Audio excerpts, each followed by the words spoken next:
Okay. Are we live? Looks like it. Just gotta move the camera. It's not gonna be perfect, but it'll be really darn close. Should be a little, basically almost on each side. This is always the tricky part.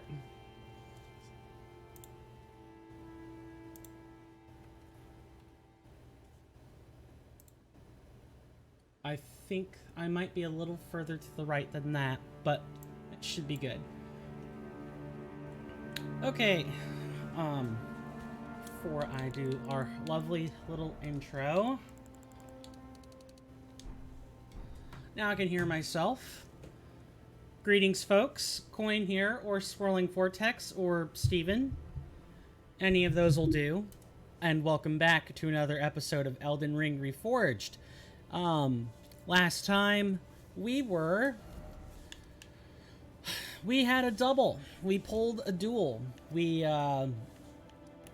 went and tried to kill Fortisax. Fortisax too strong. Fortisax thrashed us. So now he's kind of just sitting there waiting for us to come challenge him again.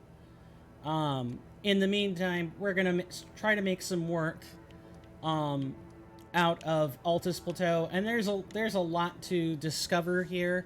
Like, we have gone through it in bits and pieces before. Today is mostly going to be dedicated to Altus Plateau.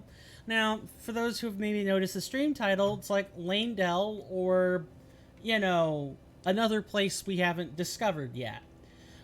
My basic plan is going to be to curve in and around Leyndell. We kind of already knew this was Leyndell. And then the other place is somewhere around here. That's today's plan, is get here. Now that I've sort of mentioned what we're doing, let me make sure I've caught up on messages. Sounds good. Welcome, Rowan Darcy. Welcome to the stream. Gonna grab some food and move out to the desk. Don't mind you working. Absolutely not. If my voice helps you be productive, or the stream itself is helping you be productive, by all means. Enjoy your work and hope you get productive stuff done. Kai Wheat, excuse me. I will be in and out. Family stuff while watching and listening. Okay, sounds good. Hopefully that goes well for you. To the two of you, welcome to the stream, and I hope you enjoy your stays. And also, Kai, thank you for the Prime subscription. For those who maybe don't know, this is a good time to mention it. If you sub with Twitch Prime, you get 6 emotes. You get 1 animated one. I think that's bundled in as part of the 6. I'm having some more animated emotes worked on. I've had this kind of going for a while. And we'll be replacing the emote that is animated with something a tad better in a couple months' time. As for the other benefits, I do typically let people into the Discord once the sub, in this case the tier Prime, is submitted. By the way, for those who don't know, if you have Amazon Prime, you already have Twitch Prime, which means it's free to sub to your streamers using Twitch Prime. I don't think it cuts out the ads, but I do think $2.50 for a streamer of your choice is not that bad. Also, emotes, Discord, all that fun stuff. I've done as much shilling on that as I need to for the startup, but just so people are aware, there are benefits. Also, subs get double quantity on channel points. So channel points let you do things like... of course, I can't cheer my own channel. It's not what I'm trying to do. So our currency is amperes. For 50 points, you can either ask me anything, highlight your message so I can see it easier, or force me to stand up for like 10-15 seconds, maybe 30 seconds. The rewards, the point rewards, should have descriptions next to them. If not, or like, if you use it, there should be a description. If not, let me know, and I'll do my best to describe the reward to you. For 100, You can have me drink something. I have 2 drinks. So I can satisfy that for 150. No, I'm sorry. The posture check is for straightening my back. 150 makes me stand. 250 makes you send a message in sub only. I don't do sub only, but it's there if I do something exclusive to reward subs. Then even though you're not a sub, you can still speak in that mode. That's what that benefit's there for. There's a lot more. I highly encourage people to check it out, and if you have questions, just ask. Me or I'm pretty sure a moderator will be more than happy to help you out. I've ambled at you long enough. It's time to get moving. The exact last thing we were doing was making it past this gate. If you'll notice, we've got a death marker here. Yeah, we're fighting a pair of tree sentinels. They are not fun. They hit hard. They are susceptible to poison, but it kind of sucks to try to wait out status while also trying to mark them. For those who don't know, Elden Ring Reforged is a mod package, or a mod overhaul of Elden Ring. So for example, one way, which the veterans might know that this is ERR, is if you'll look at the Sword of Night and Flame, notice there are passive effects now.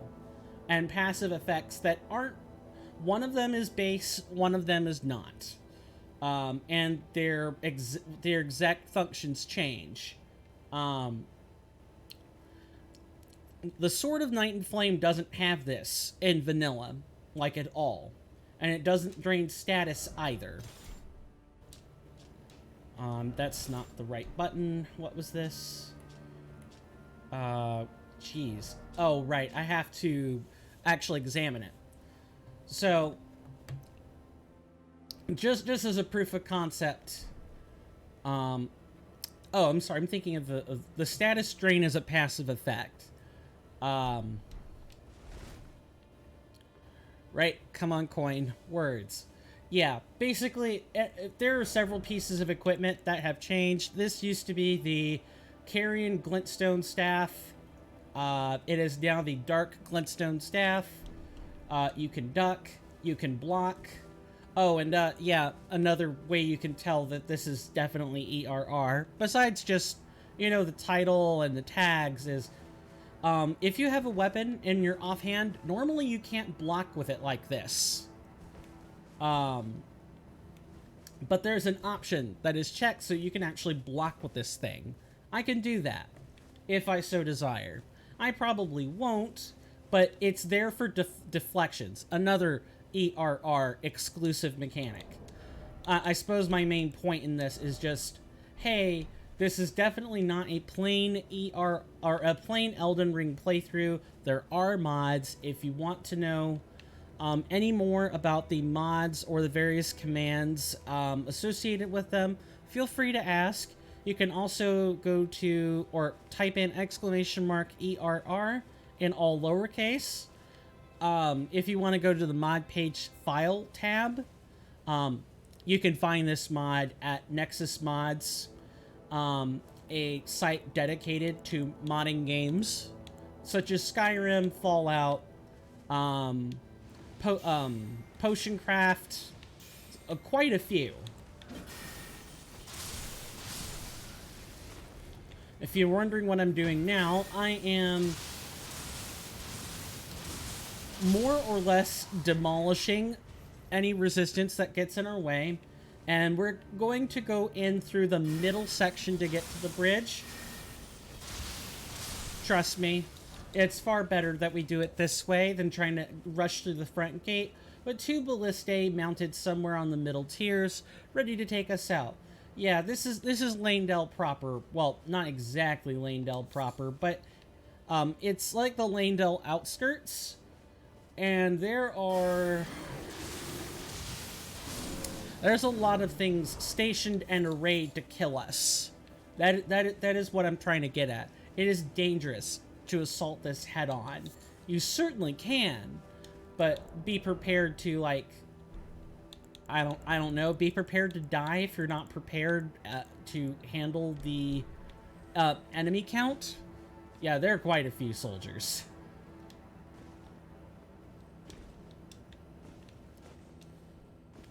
So I hope everyone's doing all right today. Today's mostly kind of a quiet day for me. Oh, hi there, Sir Knight. Yes, I can see you. I know you're there. Yeah, you see what I mean? These knights already noticed I'm here. And you can't even, attack them. Can't even attack them. Well, it's not that you can't attack them, but you gotta have a long-range spell or it's entirely meaningless. And what I want to do... Yeah, they'll just sit there and spam arrows at your position until they, they're like, hey, what happened? Where did they go?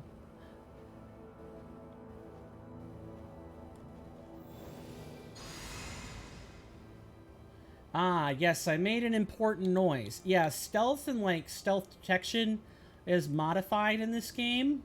So, more things make noise.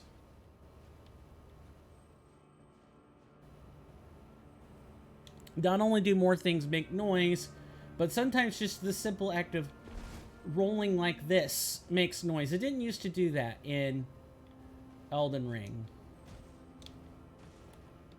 Alright, now while your back is turned...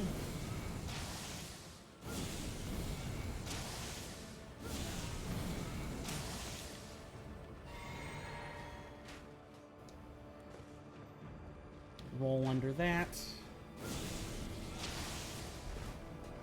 And rinse and repeat with this guy right here. Yeah, that's more or less what we want to do. Another really cool feature of ERR, I know, we're in episode 46, and, I'm already trying to re-explain ERR, but, I get it all the time. Like, how is this any different again, exactly? I get tons of people that ask. Well, okay, I say tons, but like a handful of people. I do get questions, about it. So I do have to explain. I do feel obligated to explain. Are you... Oh, okay, they jumped up.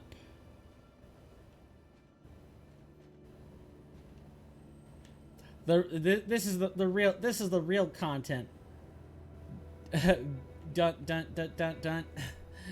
Metal Gear Solid this stuff, I guess. Ah, you have turned your back. Unfortunately for you,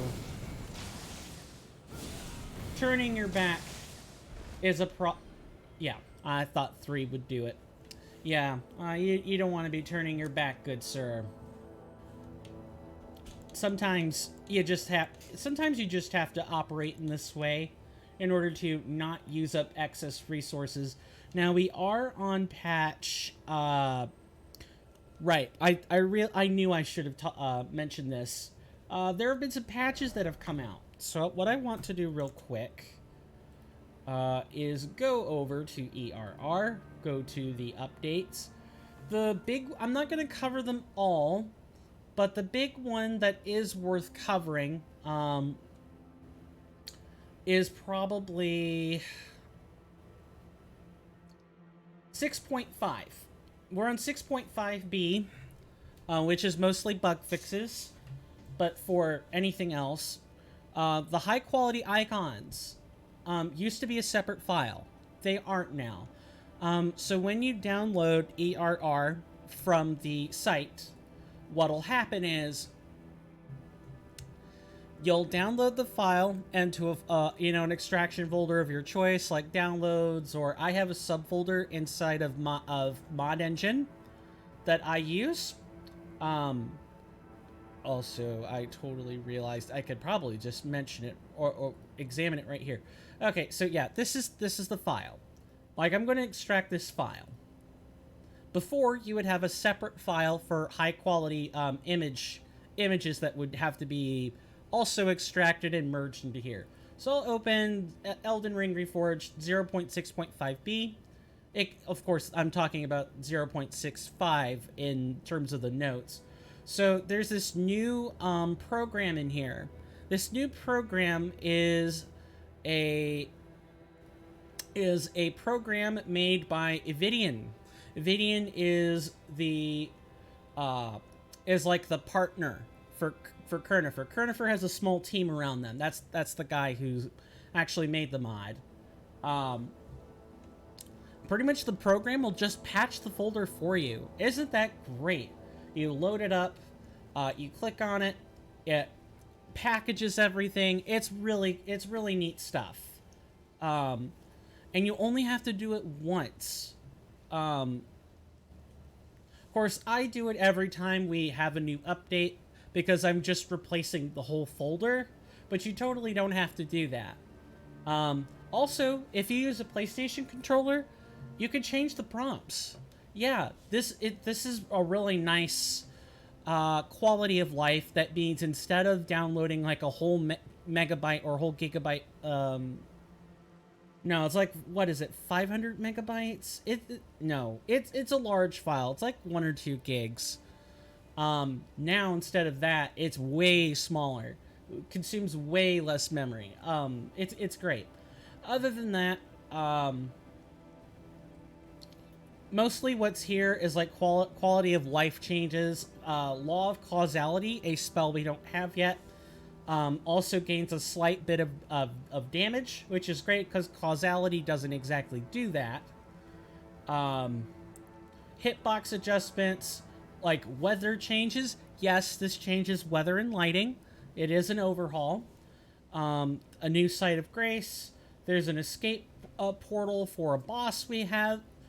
For a boss we haven't encountered, for a mode we haven't played yet. And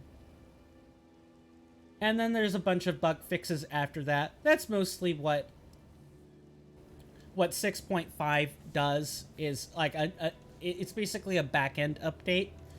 6.5a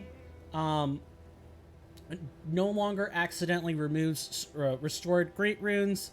That was something that was left over from 6.5. Fortune of Houses decreases stamina consumption while chaining spells. So you're not, when you're alternating spells, you aren't also having to watch stamina consumption as closely. Because different spells have different stamina requirements. Preceptor Set now has a bonus. Generator spells were adjusted. I'll mention those in a second. Flame of the Fell God got a fix. And then really, that's pretty much it. Everything else is bug fixes. That's pretty much all there is to that. So generators, if you'll notice, there's a blue teardrop symbol on the right-hand corner of the spell's icon itself. That blue teardrop represents a spell that restores FP when you actually land a hit. And I could demonstrate it on that chap up there. But the idea is that now, instead of needing to carry a whole bunch of flasks normally, you are now you can carry fewer of them. Now, there's a reason why I'm carrying a lot of them, but we'll go over that later. The important part is, hey, the way you play the game has changed. Like, if there was anyone in doubt that ERR is not in fact a mod, I've shown several ways, several common things I'm asked that show, yes, this is a mod. Because the game doesn't change the story or anything like that. So, oh god. Yeah, there's no changes in graphics or anything like that. So you're relying on whatever is added.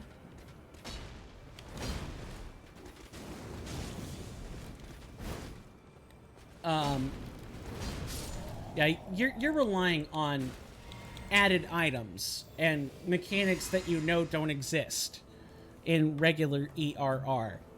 Um, in order to say, yeah, or in Elden Ring, in order to say, yes, this is a mod. And the way that this mod more or less works, or like its stated goal, right? Because you're wondering, what exactly does this change? Like, it's an overhaul mod, so I think there's something like, what, 1,500 changes in, like, between code, animation models, and other stuff? There's a lot here. The goal of the mod is it's an expansion pack. It should feel like an expansion pack, like you're playing the same game, but instead of a complete overhaul or a very very light touch, it's somewhere in the middle. It changes a lot. It adds a lot of subtle mechanics, speed up, animation speed ups, and other quality of life stuff, while also adding new material in the form of spells, weapons, mechanics. For example, rune crafting, which I'll talk about later.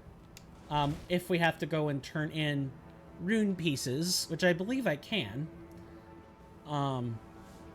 There's enough systems here that it's new, but it shouldn't feel alien to the franchise. Or it should feel as though Miyazaki himself might have made it. Hi.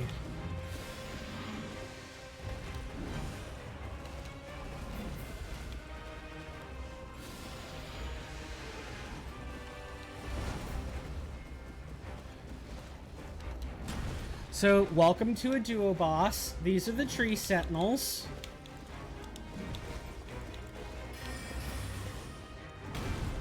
They're kind of rough in pairs. Oh, and the one that has a torch wields fire.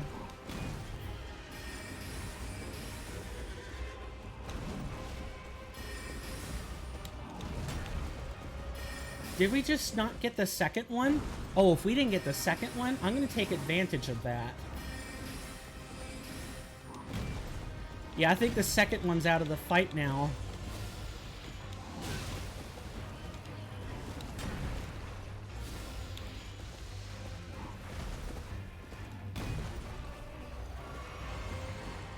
Oh, no, there he comes down the hill right now.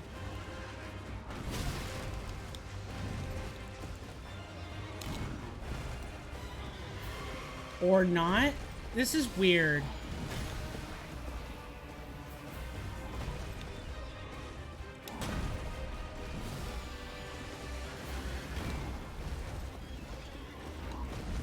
I think we're fighting too far down, so he just doesn't want to be there, which is just great, by the way. Oh, rain. Nice.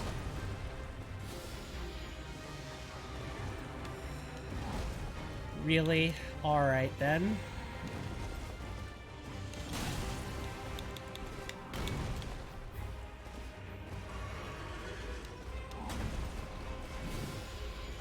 I have to get, like, point blank, and sometimes that still doesn't work.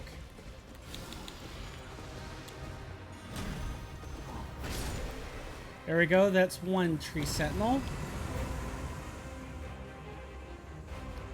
Alright, game. We could do this. Sure.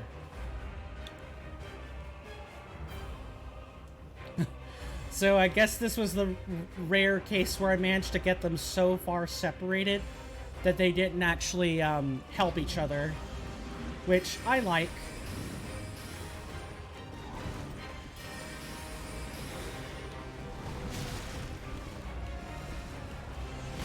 Okay, pay attention, coin.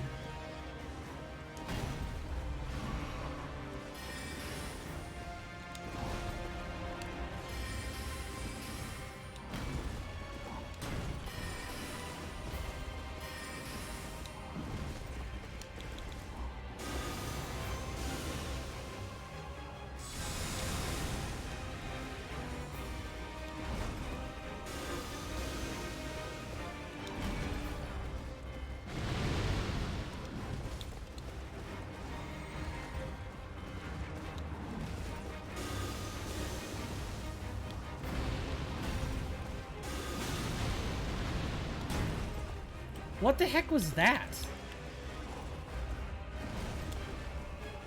It was like this weird clank sound. Like he was also hitting something else.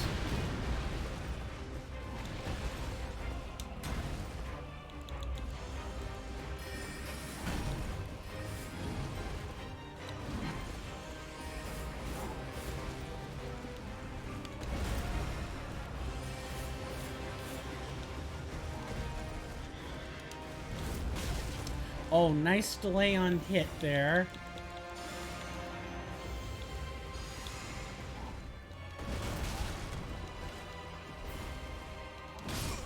Wow. Yeah, we're not getting that pull again. But I did mention that these guys were kind of an unfun pair. And we have to do all of that extra pulling over again. Yeah, there's no statue or anything. So get screwed, I guess. We'll get him down. We even killed one of the tree sentinels, and I just flubbed it up. Before I continue, I guess, let's go recalibrate the flasks. I get the feeling I'm going to need more crimson ones today.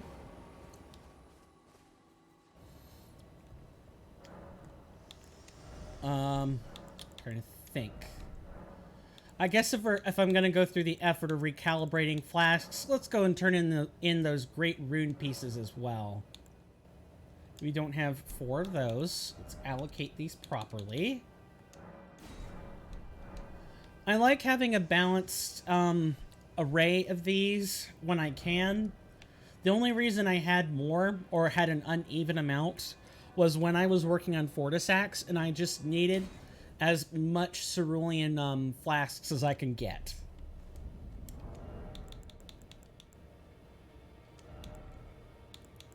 So I guess what we're going to do now is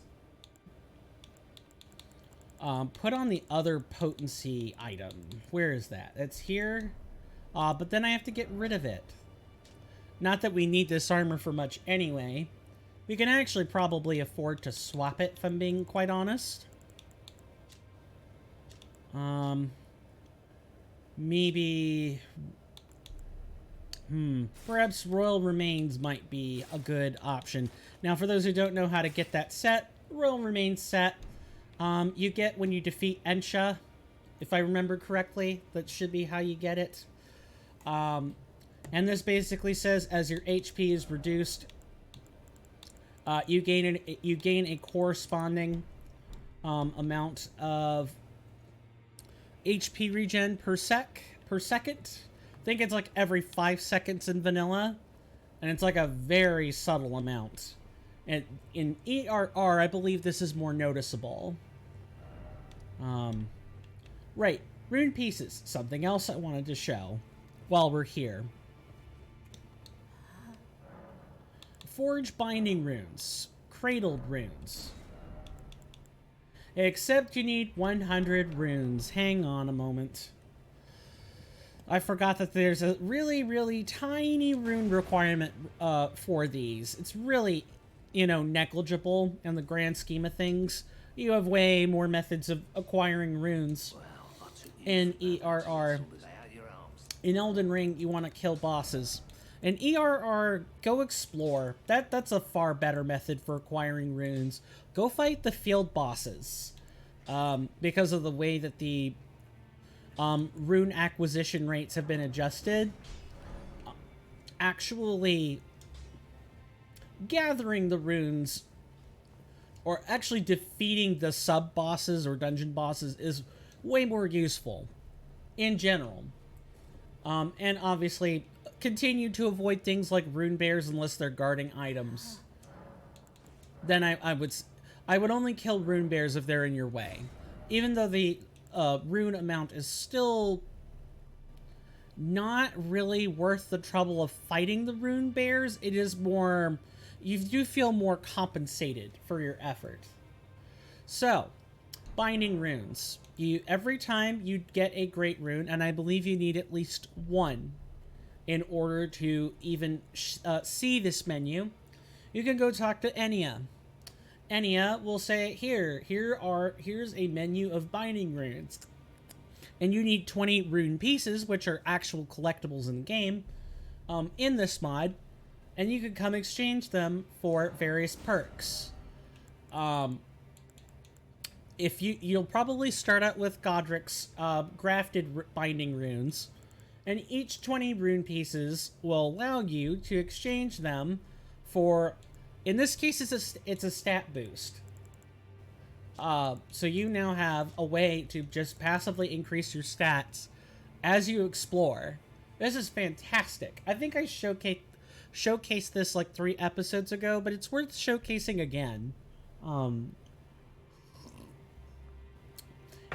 There's a level cap in ERR. That level cap is 200 level, and you can't advance stats any further until the next new game. The level cap is removed by the time that New Game Plus 7 arrives. So you'll be able to exchange your binding runes for additional binding runes. Also, in this system, when you go through the next new game the very first time, there will be ascended versions of these. This is a fantastic system. And I love that it breathes just so much new life into the game. And on top of that, accumulating rune pieces, you actually feel stronger. Like, killing the bosses for more than just clout and great runes it's actually worth your time. A lot of people don't kill Renala. A lot of people might not kill Rykard. Because sometimes it's just not worth it, and when you're sitting there going through your 15th playthrough, you don't want to do it all again. You just want to get through to the end. Or you're doing a challenge run and you ignore them anyway.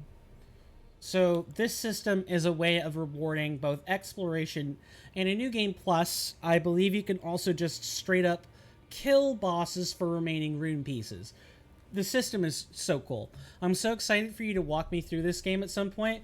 We took the little fledgling baby steps one time this year, but yeah, I do look forward to that.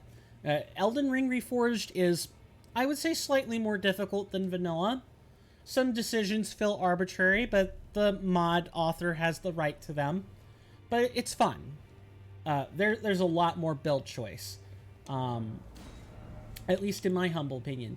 So what I've started doing with these binding runes is, I'm a spellcaster, so I obviously want FP costs for spells to be decreased. FP costs are like the biggest roadblock to our ability to cast spells over and over and over and over again. So this is what I've been spending my rune pieces on.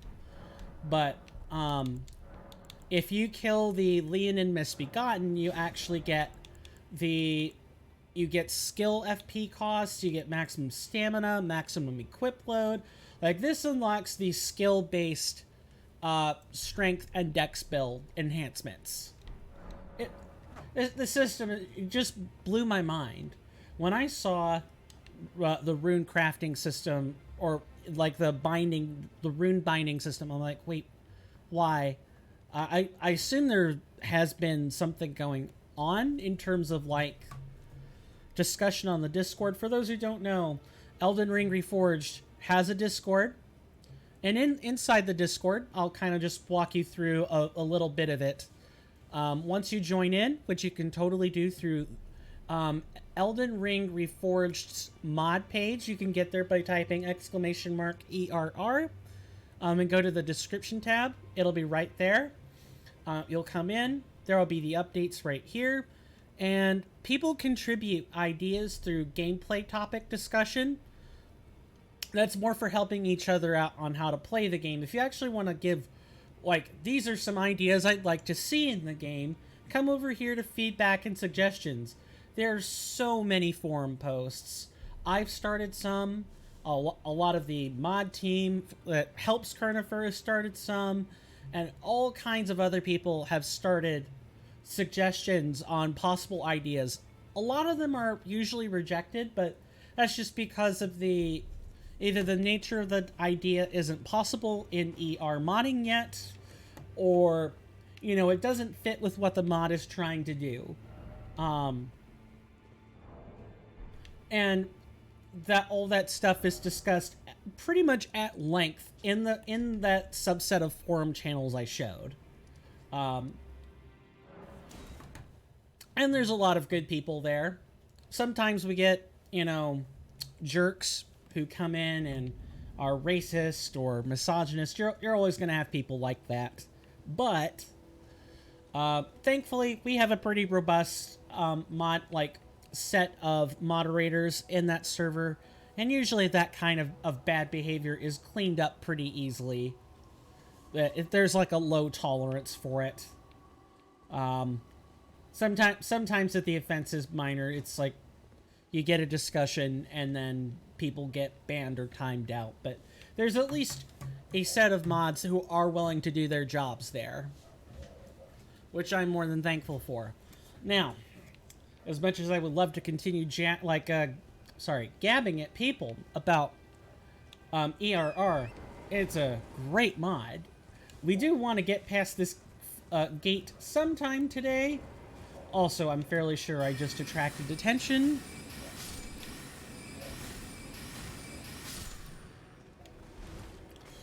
Yeah, those spells feel a lot nicer now that we actually have our, like, Power 3.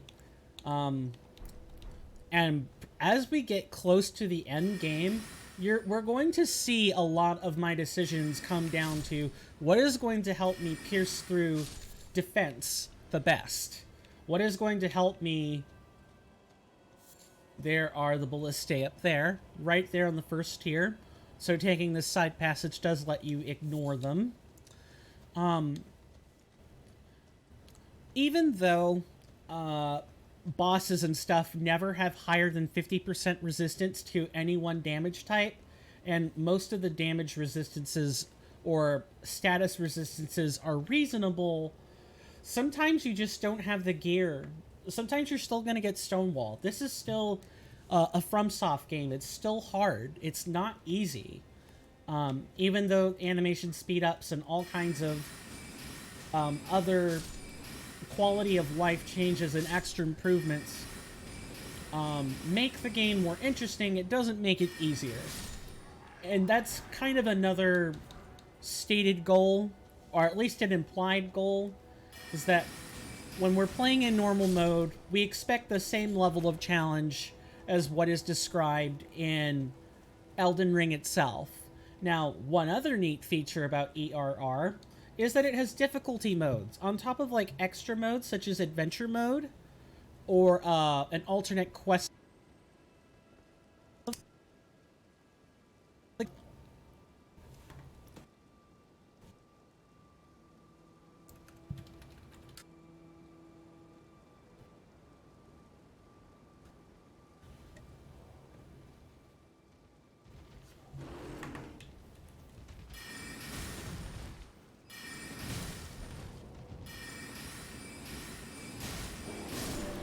Okay, I think we're back. Yeah, the bear came while I was pausing. On top of... Where were we? Difficulty modes. Right. So, you have easy modes, relaxed mode, which make the game easier. Give you, like, out-of-combat regen and stuff for everything. There's a lot there. You also have hard mode, master mode, Shura mode.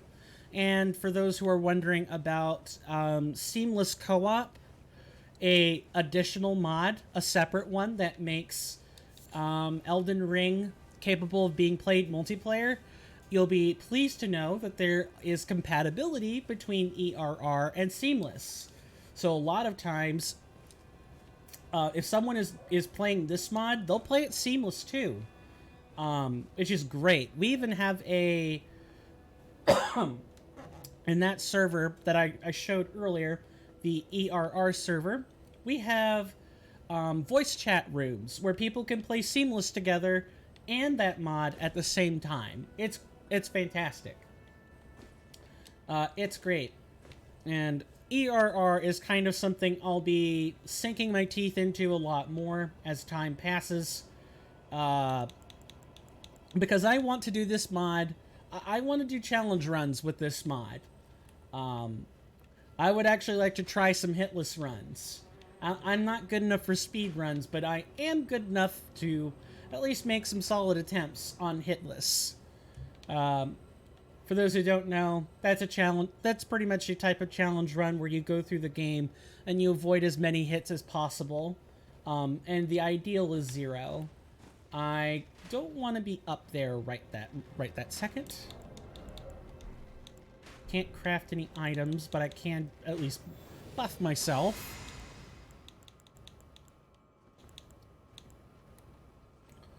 We're gonna sit and wait. So, how's everyone's day? How's the weather? In real life, I think it's clear. And in this game, it's like slightly overcast. Weather's great. You gonna turn back to your stations, boys? Oh, never mind. Dang it. Maybe I can try to, like, wrap around. I just worry about the rune bear at the top of the hill. Because there is one up here. Pretty good. Just sat down with ramen and you're about to figure out... Oh, God. Here he comes.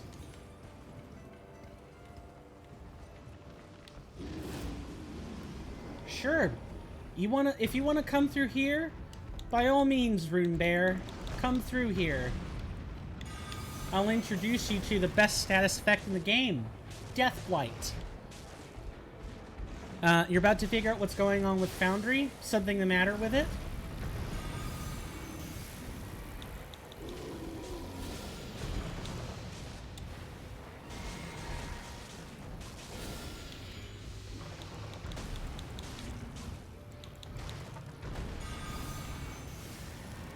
If you can get on top of those platforms, no enemy can reach you, by the way. That's good to know. I'll settle for this crevice while I'm dealing with the rune bear, however.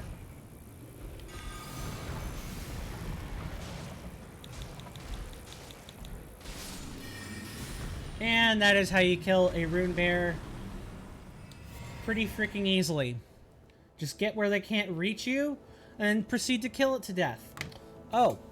And for those who are maybe familiar with the game but not familiar with Death Blight as it occurs here, yeah, if you are where I think you are, the crevice doesn't work for guys on horseback. That's fine. I don't care about the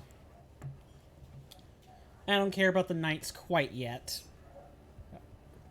I'm not sure I want to... I wonder... I think... Bleh, I am a right mess. Also, my dogs are barking outside something fierce. Oh, have I caught you unawares, Sir Knights? Oh, I can't tell. No, one of them is facing this way. One of them is facing this way. That's just great.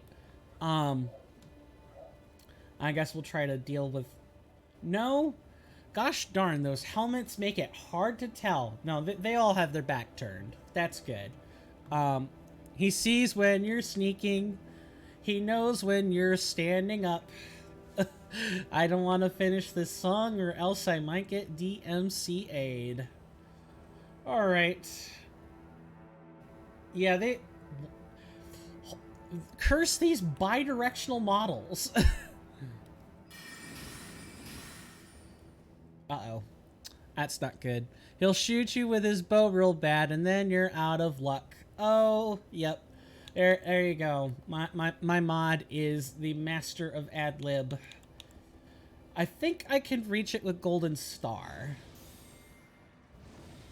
Sure can. Ha! I can hit you, and you can't hit me. How about that, Sir Knight? Think I might even be able to reach the second one. But that third one, I'm definitely going to have to fight. There's a reason I'm doing... Never mind. I was about to say there was a reason I was doing this, and then, you know, I fell down. When good plans go awry. Reminds me of all the times I've had, you know, rogues in my DM or D&D parties just, sit in the rafters with their bows, and the next thing you know, they roll a natural one, and they've fallen out from the top of the rafters with the guards pointing their blades at their throat. And the next thing you know, you either have an escape sequence or an execution sequence. One of those two things. Alright, let's... How do I want to deal with them? I think we'll stick with madness. Plans go awry. Pulls out my 1,000-page wizard spellbook. That's right, you hold up your sword. And meanwhile, I'm gonna get shot in the face with a bow. Also, it all just works. Yeah, I believe Rowan Darcy here as part of my Saturday playgroup, and I DM sometimes. And in that playgroup, Rowan Darcy's a wizard with, like, the highest intelligence in the whole wide world. And in that playgroup, they're the one known for having, like, 5-page contingency plans. It's great. I really don't mind the... You can refer to me as just Rowan if it's less than a mouthful. Okay. I waited for you to give me permission on that first. Very well, Rowan. Yeah, Rowan and I are part of the same playgroup, and I DM about half the time. I'm going to cast a healing spell and chill for just a minute. And in that playgroup, when I am the DM, they are the wizard that is literally capable of bending and stopping time. It's just fantastic because it's the whole, yes, I can meddle with time, but that's not the only thing I can do trope. And we really even haven't started messing with time yet. Mostly stuff in combat, not actual, like, world-building stuff. That's gonna be a whole extra gaggle of monkeys, or barrel of monkeys when I get to it. I totally don't blame DMs for not wanting to deal with that. Myself and another, we get pages of pre-planning, all to be undone by the barbarian rogue. Ah, well, and we'll see if you regret letting me be a time wizard someday. We need the 5 contingency plans because of some people. You do. I do not fault you for the 5 contingency plans. You're doing what you're supposed to do. That's when people go smash and crash that I have to be like, you do realize if you don't run this by your casters first, they're going to be upset with you, right? And maybe upset in the I'm really freaking annoyed manner, not just slightly peeved. I should be able to go back and build up some FP real quick. I kind of don't want to drink a flask if I don't have to. And we did see some guys down on the very first level who were manning ballistae, and those are usually the foot soldiers. So if you're ever unsure of where to build FP, check them first. Oh, hello there. Can we ignore them? I might be able to. Just have to wrap back around. Yeah, it's the play group is a lot of fun. I enjoy what I do, and for the most part, everyone else seems to think the same. That's kind of the hallmark of what you want to hear. If you're a DM, you want to hear that people are enjoying the content you put forward, and that if things feel unfair, it's because they're scripted that way, or the unfair things are kind of few and far between. Because at lower levels of power in tabletop RPGs, or like you're just working with module material, yeah, having unfair things happen to you really sucks. And it can feel sort of draconian and, how do I word this? Sometimes for a hero's story, things have to be a little unfair to create struggle. Exactly. As the power level in these tabletop RPGs increases, the number of unfair things that both sides are expected to be capable of doing generally goes up, and it's also less unfair over time. So, at the with my campaign, I think I might have mentioned this a few times on stream, but this is just for people who aren't exactly aware. My play group is playing Pathfinder First Edition, and it's going to be a epic, meaning level 20 and beyond, and mythic campaign where people can kind of multi-class in other classes as they continue to level up. It's a lot of fun. It's a huge power fantasy thing. And I love the ideas my players have come up with. We have a time wizard. We have a sorceress who hurls lightning bolts and also turns into a dragon. We have a rogue who can not only meld with the shadows, but switch forms. We have a barbarian who is also a leader of his people. Not just a barbarian, but he's sort of a chief and a king all rolled into one. It's a fun time. I love the ideas. And I'm happy to say that usually I might come up with some ideas myself, but my players also put in their own work for the ideas they want to see. It's fantastic. I consider that tabletop to be my magna opus, excuse me. I don't want it to just be, yes, we roll in every Saturday and roll up dice. No, I want there to be actual imprints left on by my own players. Things that they do that aren't just, hey, I did this thing in game, but hey, I helped design this thing in game. We voiced some of the villains. We did some other stuff. Things that normal tabletop groups don't do in campaigns. Not because it doesn't work, but nah, that's more my style. Chaos and hijinks and death at every corner. Yeah, I would say definitely between Rowan and myself. Rowan holds back death a lot less than I do. Rowan also DMs for our group every so often, and well, about half the time. But there the stakes are, there's lower power, but the stakes are also more serious.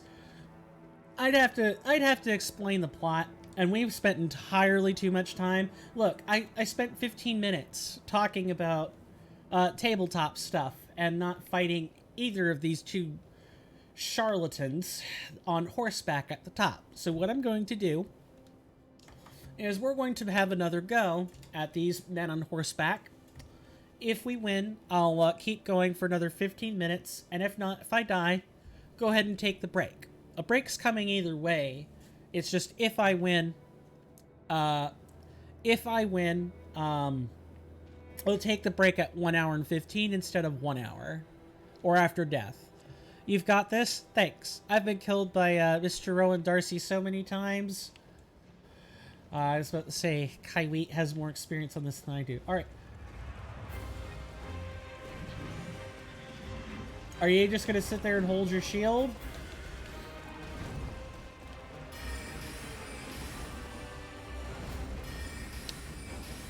Hey now, it's usually an accident. That is true. Oh, did you jump over here? You did! You jumped over. That's pretty cool. Alright, now we can turn to your friend.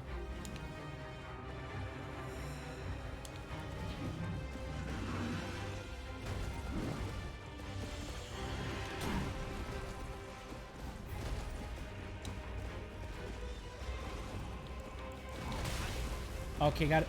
Oh, he came back from behind. Oh my god. I was trying to cheat them so hard. They cheated me first. Yep. This is... I can't say... Yep. Uh-huh. Well played, Tree Sentinels. Well played. I deserve that, in all honesty. Sigh. And I was warned that wouldn't work, by the way. So I can't even be mad. Nice job, Tree Sentinels. Okay. Maybe time to use the platforms after the break? Probably. I just gotta find I basically have to go to like the top platform, I think. Yeah, top platform, and then kind of sit there and hope they don't jump up. I don't know if Kernifer's accounted for this either. So it'll be a... Well, it'll be nice to kind of see if they've accounted for that particular cheese. So, I'm going to take a break. These tend to be around 5 minutes. Feel free to at least stretch for 90 seconds of that. I think it's the second to top platform. Could be wrong. We can, second to top platform. We can try it out in the midst of fighting them again. That doesn't seem too bad to try to figure out halfway through.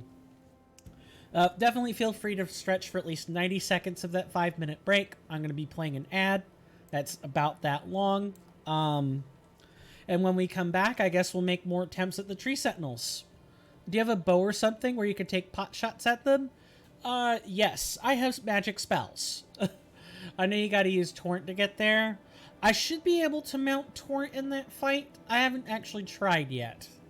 Usually because Torrent can't exactly take a beating, but I can discuss the particulars of Torrent and ERR when we get back. I'll see you guys after the 5-minute break.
All right.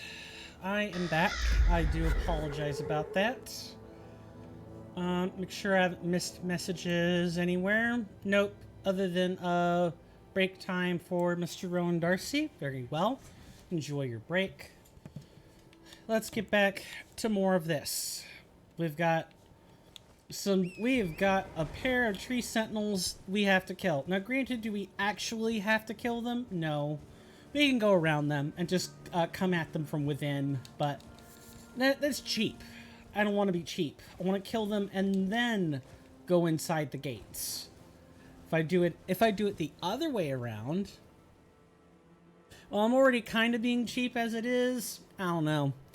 Elden Ring Reforged is definitely a game where you can't play super suboptimally anymore. Just because of all of the enemy rebalancing and like the stat rebalances that have happened, you really just can't. You have to play with some modicum of skill, but it's still not super oppressive. It isn't Elden Ring Ascended levels of nonsense.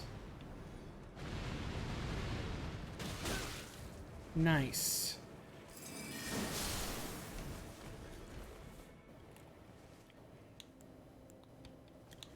Well, come on then, good sir. And get sliced by the carrion slicer. I'm surprised he just kind of stood there and took it. Usually the foot soldiers are like the first on the scene, and they usually stay that way. Stay first and then they die first, but I digress. I'll take a free kill.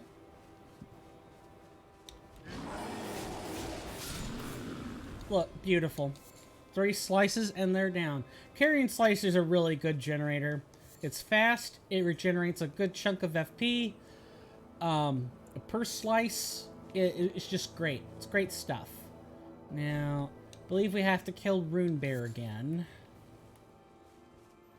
Yeah, I believe we have to kill the normal Rune Bear again. Yep, they respawn. He's right there.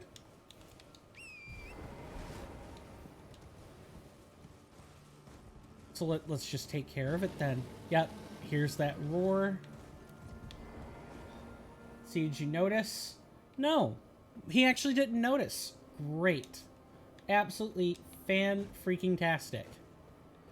So now we could just skip that whole shebang of having to take out 3 soldiers each time.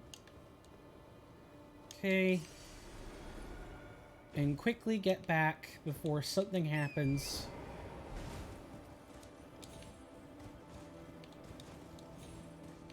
Right up here.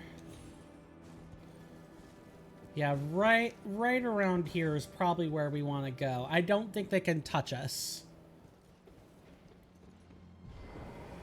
Although I'm not going to be able to hit things very well over here. Especially because of that gosh darn reach. And I fell down. Alright. Let's wrap around the other side like this.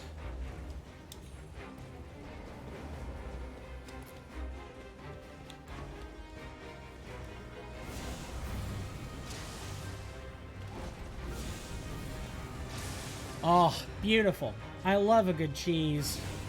Gouda's my favorite, personally speaking.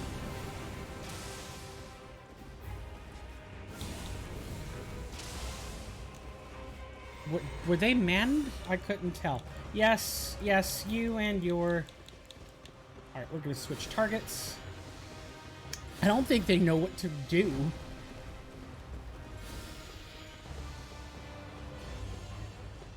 Yeah, that sentinel...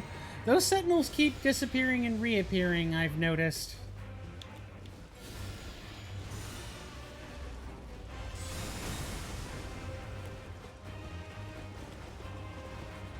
Gonna come back over here, where they don't really seem to know what to do with us.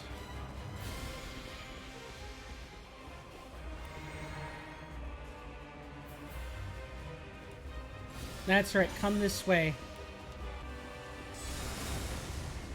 Except now I can't actually really get them to come that way. Yep. So this is the problem. They phase out really fast. And that doesn't work? Are you serious?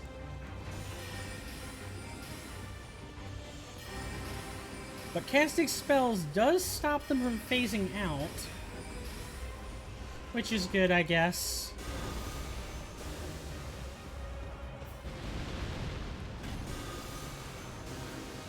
Ah, this is where a bow, especially with an art, would be helpful. I mean, the spells are doing fine. It's just the fact that, oh, I guess there is a bow we could probably try to use. Where is it? Focus one to death, then kill? Yep. I don't have the capacity for the serpent bow, because that would be the one I'd use. And maybe also, like, change it out for rain of arrows. You let them reset, they might reset health. That doesn't seem to be happening. But good to know. Yeah, definitely good to know. Thank you for that.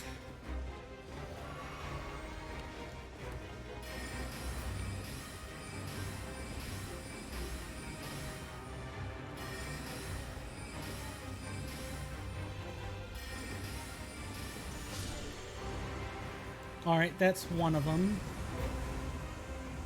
It's good at least. It does happen in vanilla. Good luck though. You've got this. Thanks.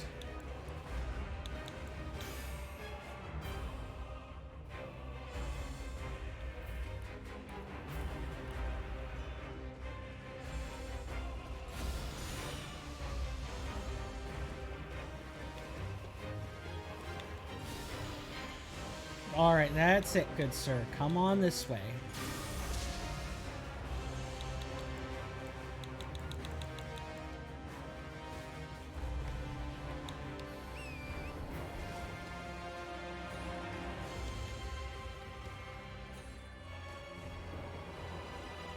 This isn't too stressful, so I can't sort of...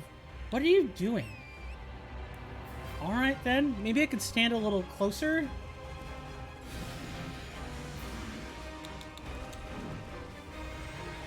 Yeah, standing over here seems to be about the right trick.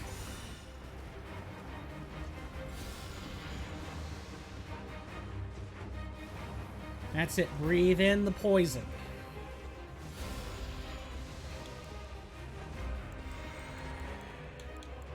And then we could probably, now that they're poisoned, because poison in this mod drops status resistance, we could go for some frostbite.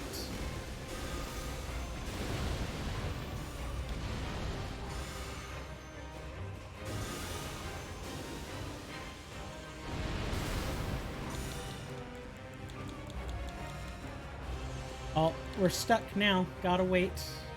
But yeah, we've successfully inflicted 2 status effects. Cast the poison, I keep thinking to say, shh, go to sleep as they die. That would be the soporific stuff.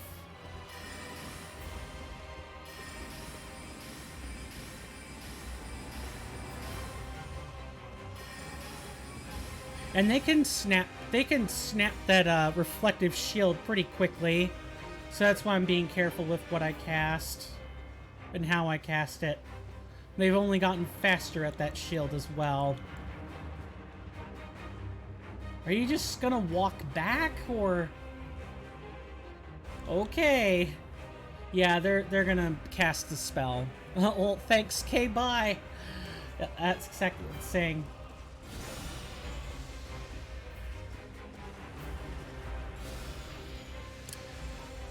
This spell is also an ERR exclusive, so that is another way you can tell that this is in fact not vanilla. There's no such thing as Poison Bolt. The only ranged poison spell there is Pest Threads, before it was switched over to Rot in ERR. It mainly dealt poison, or it dealt physical pierce and poison, or inflicted poison.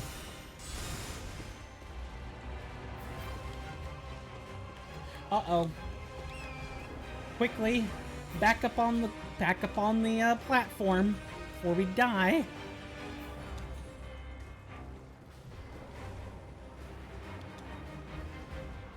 It's forever nap time. Yeah, it can be nap time. All right, Sir Sentinel, you can walk. I'm just gonna slowly regenerate FP while you're buffing yourself. That's fine.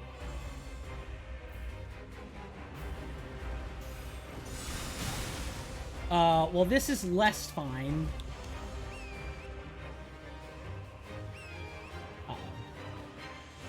That is not good.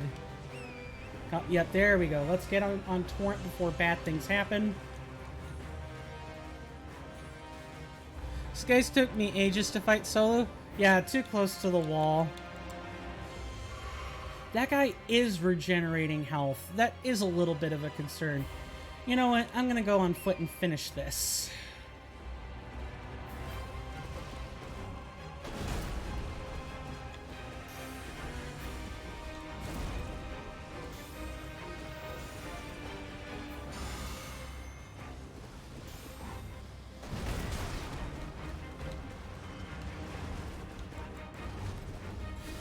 Oh, you want to go up there, do you? Come on, then, this way. Oh, you're not gonna do this. Okay, nope, he reset. That's fine.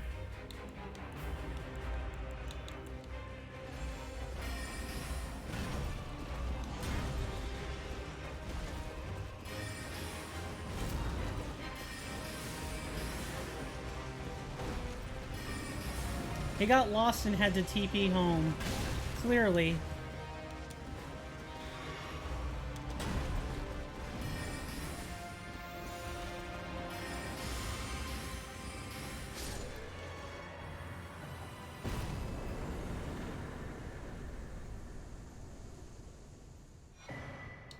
And a reward. Nah, I'm not gonna get sloppy, I promise. Is a 15k rune. Another nice hallmark of ERR is that it tells you what the runes pop for. It's not like golden rune tier 1, golden rune tier 4. No, it tells you the number in brackets, which is awesome. And we got a great shield, I think, out of that. We did. The Erdtree Great Shield. Weighty Great Shield, forged of gold, carried by the Order of the Sentinels, of the Tree Sentinels. Heavily equipped knights, blessed by an old incantation of protection. The living rampart of the Erdtree. The Tree Sentinels are the standard to which all defenders of the Erdtree aspire. Thank you. Thank you. Unique skill, Golden Retaliation. Ready the shield to unleash its protective incantation. It will dispel sorceries and incantations, retaliating with golden power. Incantations dispelling them, though? That makes it sound like it reflects the incoming sorceries and incantations. I think that's vanilla? I'm not sure. That seems a little bit misleading. We've had other effects that say they reflect things in Elden Ring games, and or in FromSoft games, and they often don't. Or it's not really clear how it does it. But, welcome to Leyndell. This is Leyndell proper. Kind of. It's like the outskirts, but it is more or less Leyndell proper. The real prize was the map fragment. So now, pretty much all of Leyndell, or all of Altus Plateau. Time for Seed. Yes, apparently. I don't miss the degeneracy that comes with playing this online. Because I imagine that's probably everywhere. Written every 5 seconds around this tree. Yeah, for those who know a thing or two about vanilla, you can write messages to other players or to like the world, and one of the messages you can write, or I'm sorry, the way you write the messages is you select a few words to go in a phrase blank, and you're allowed 2 or 3.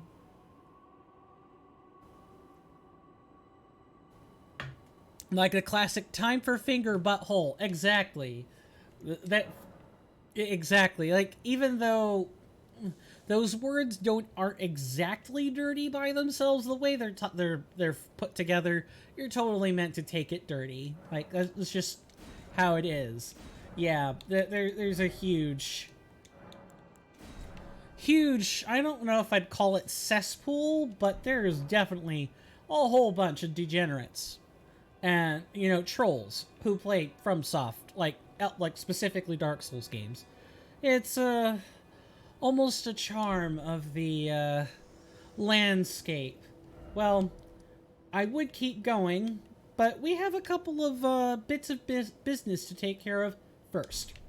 Around the left and right hand sides of the gate here. There's especially loathsome boss on the left-hand side of the gate coming back out. And in fact, let's go take a look at it. I think people will either love it or hate it. See this crater? Glows purple. I don't know, maybe the stench of gravity sorcery? So what that makes me think of? Yeah, another boss. This, I believe, is a vanilla boss, although it has been rebalanced, of course. This is a falling star beast crater, which means we're going to find a falling star beast here. Yeah, unfortunately, I'll have to go quiet in just a moment, but for those who've seen the falling star beast, we fought one in the bottom of the mine already. These things are very hard to stagger. Where are my golden things when I want them? Blessed substance is not the same as golden amalgam. Yep, I'm fighting this thing without a rune arc. Awesome. That's alright. The falling star beast can summon gravitational rocks. It can summon gravitational spires underneath your feet. It's got a pincer-like tail that it can you know, totally slam you with. It's got a pincer-like mouth that it can bite you with. It has ram attacks.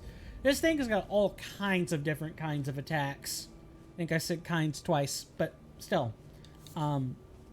This thing is not fun for sorcerers. Good thing for us, we're not exactly a sorcerer.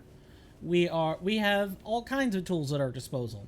This thing is probably immune to death. Gonna summon any spirits. I can't use the mimic tier for this because I don't have 1,000 health. If I did, I could, but I just don't have it.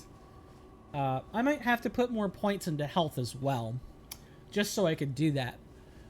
Because right now, the mimic tier is the closest thing we have to like a skill increase.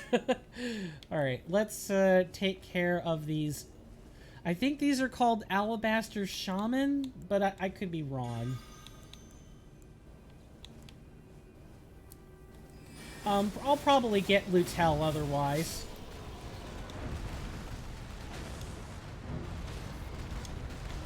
Now here he is in all his glory. Ow.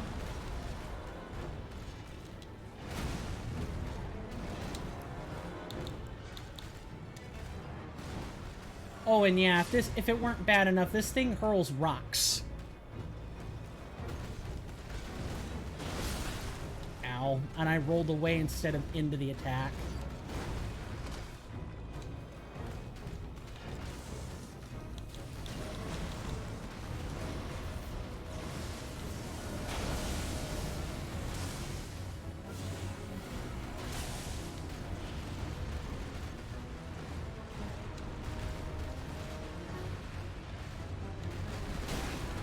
Really? I for sure thought I dodged that.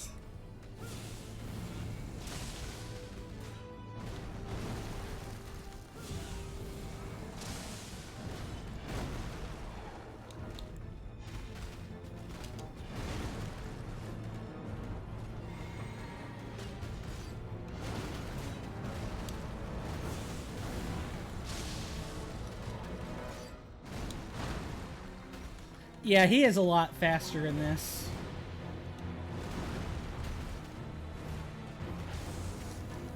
Never mind the mature one.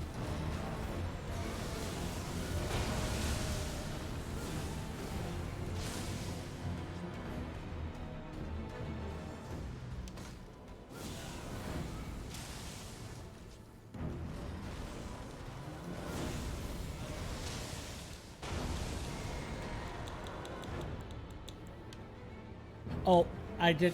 That's actually kind of fine. I'd rather be able to recover.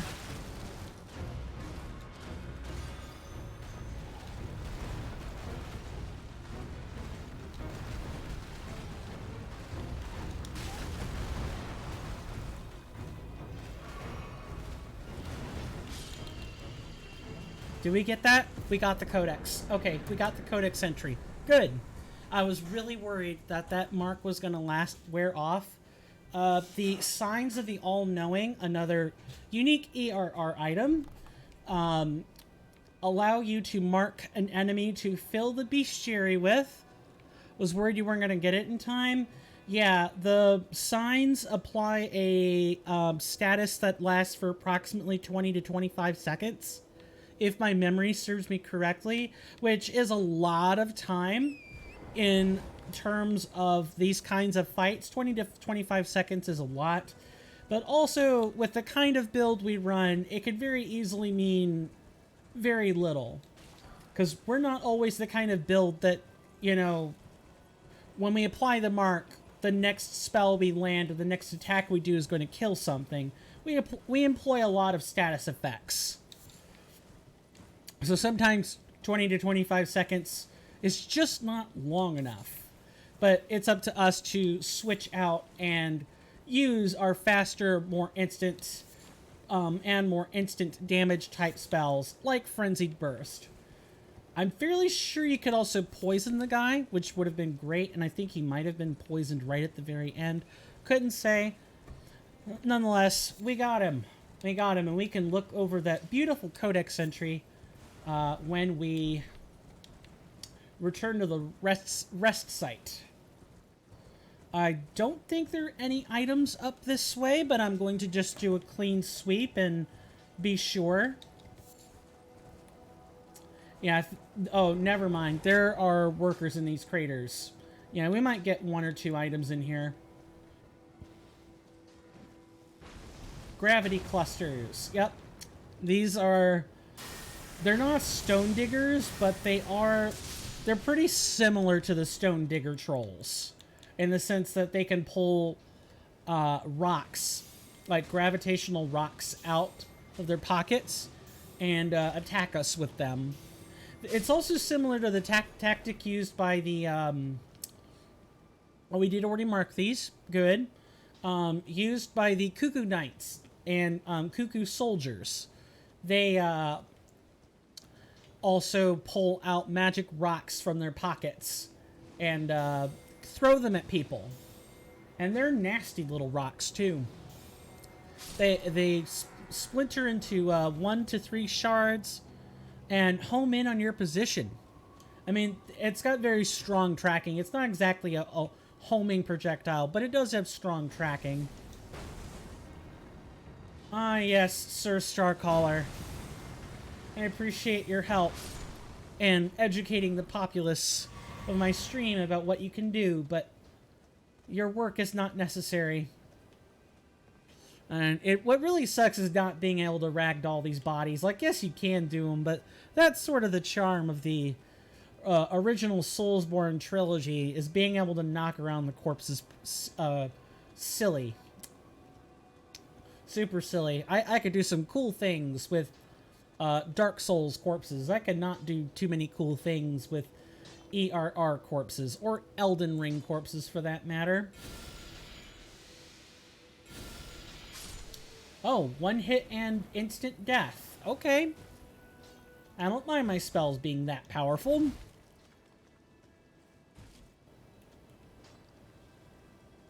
I hear another one off in the distance, so we're not going to attack him. That's right, you dig for your rocks.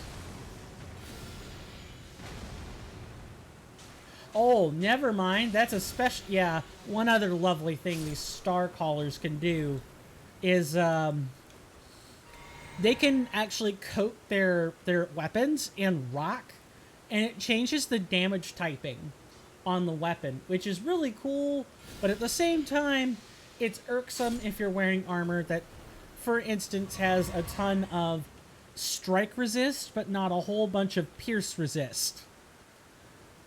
It can be annoying, I guess is what I'm trying to say. Now, I believe that the instance of weather here is also different. I don't think it ever rains um, in Altus Plateau. Someone, feel free to correct me on that if you have access to the information, but I don't remember it raining ever in Altus Plateau. It's usually sunny, all the time. And even at night, it shimmers and shines like the sun, which is, I guess, the glow of the Erd tree itself. But I don't think it ever rained.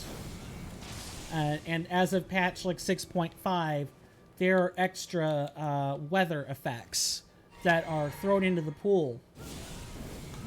The overhaul really just touches so many different things. It's for all the time. There will be people who come into the Elden Ring Reforged Discord asking it to know how to merge mods. And of course, the usual response is, we're going to direct you to the Elden Ring Discord. There's one specifically for modders, and you can ask them. But the moral of the story is, with a big mod like this, you kind of don't want to merge it with other stuff unless you know what you're doing. And it's a whole, like, 15, 20 page process of all the things you have to do just to merge the mods. Never mind if there are inconsistencies or incompatibilities, which, for Japanese games, and Japan in general, you can't exactly mod things. Like, just earlier last year, I think, there was a law that was passed that basically says, hey, you can't mod any console hardware and you can't mod any software. I can't find anywhere online saying it doesn't rain in the Altus Plateau. Maybe it does and it's just really rare then. Yeah, I kind of, if it did rain, I remember it being really rare and it didn't even stick out. I don't know. Maybe I'm blowing hot air today. But the other point I was going to make is, I think you get like a 1 million yen fine. You may be thinking of the capital. It doesn't rain there. Gotcha. Yeah, I think I remember the weather being forced in the capital. And I've been inside for a grand total of about 2 hours. Not enough to clear out the capital, but I've been there. Yeah, it's like a 1 million yen fine, and you're in like jail or prison for like 5 years. It literally took effect like last year. Right at the end of last year. It's awful. There's all kinds of PSAs and letters about it. The Japanese government is very establishmentarian. It doesn't like its bottom line being challenged. Just kind of PSA. So FromSoft titles are actually super lenient in that regard. They adopt I'm not looking over there. I'm not looking anywhere. I don't see a mod. I don't see a mod anywhere. Don't tell me about it. I want to know about it. None of that. If you want to know like more in terms of the discussion on FromSoft and mods, there's a Twitch channel called Couch Jockey. The guy there, his screen name is Couch Jockey, of course. He and his group of people are working on Elden Ring: The Convergence, another big overhaul mod. And they talk about like FromSoft's stance on official stance on mods all the time. It's a huge matter of discourse. I think I've popped into the stream the last 3 times. In the last 2 months that I have, the discussions have turned to why are there so many hoops that modders have to jump through in order to mod like FromSoft titles, and it's because of the way Japan's like domestic policies are. The companies really just do not like their stuff being touched. they kind of consider it an insult and it affects their bottom line. Not saying the viewpoint is right. I don't think it's right. And with mods, you kind of have to own the game you're modding. Yes, you can bootleg it, but if you bootleg your game, you're already going to have issues. For example, there are mods, there are mod packages as well, not just mods, that will check like the internal hashes of the game, or like the internal sort of serial number the game has. And if it turns out it's not a Steam product or a good old games product, the mod won't work. So like some modders do have the authenticity to have the mod check for whether or not you own a legitimate copy of the game. Also, the engine properties differ. If you're dealing with like a bootlegged or a fake copy of the game as opposed to a real copy, it's interesting phenomena, to say the least. Also, I need to totally go back up there and deal with those ballistae. In fact, I forgot that is just horrendous. But don't take my word on current events. I tend not to read up on them that much. Go read articles for yourself. Go check out the Substacks, the subreddits. Go check out all of that. Oh, I should have used that flask beforehand, I just realized.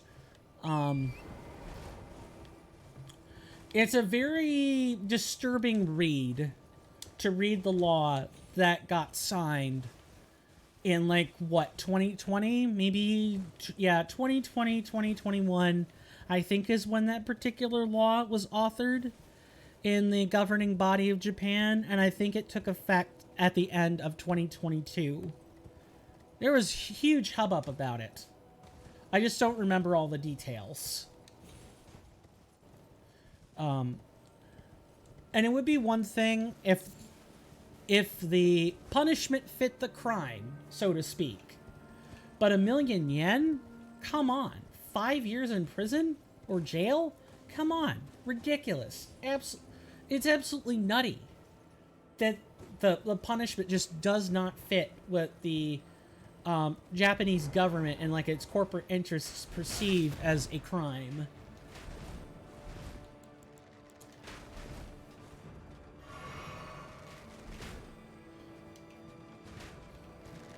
If you're wondering what I'm doing, I'm trying to like concentrate on dodging right this exact second.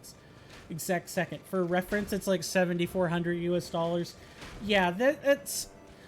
I mean, even if you like drop the order of magnitude and change the currency, that's still stiff and overly restrictive. And I guess it's probably the point of the law, is that it's overly restrictive. But then that doesn't make Japan look very good. All right, we've got to... Yep, that's my bad. I deserve that. Oh, it's definitely too restrictive. Just like, even if I look at it from the company's point of view, like a corporation's point of view, nah, that's not you, it's me. I'm already trying to talk up a storm about matters I can half remember. And I do remember like digging into like 15 separate articles. I just don't remember all the details. Some of them change up the exact words that were used. But the big bottom line is true no matter which article you read. It's a crime over there to mod hardware and mod software. And honestly, modding the hardware might be a bigger deal than modding the software. Because you have to own a copy of the software, and ideally the modder would also own a copy of their hardware as well, but sometimes people just dump those consoles out. It's rare, but it happens. What do? Just let it sit there and collect dust, or leave it in the garbage bin? No. Any prospective, I'll make sure I'm paying good attention to this, to reclaiming my death mark here. Our next plan is to like go around that right side. There's a crypt here I want to check out. That's nestled somewhere in the somewhere in this general direction. I think it's a tomb, if I remember correctly, and there's like a boss there. That's what I'm wanting to go do, which is why I'm still lingering at this part of the gate. We're just going to sneak, grab this, turn around, and GTFO.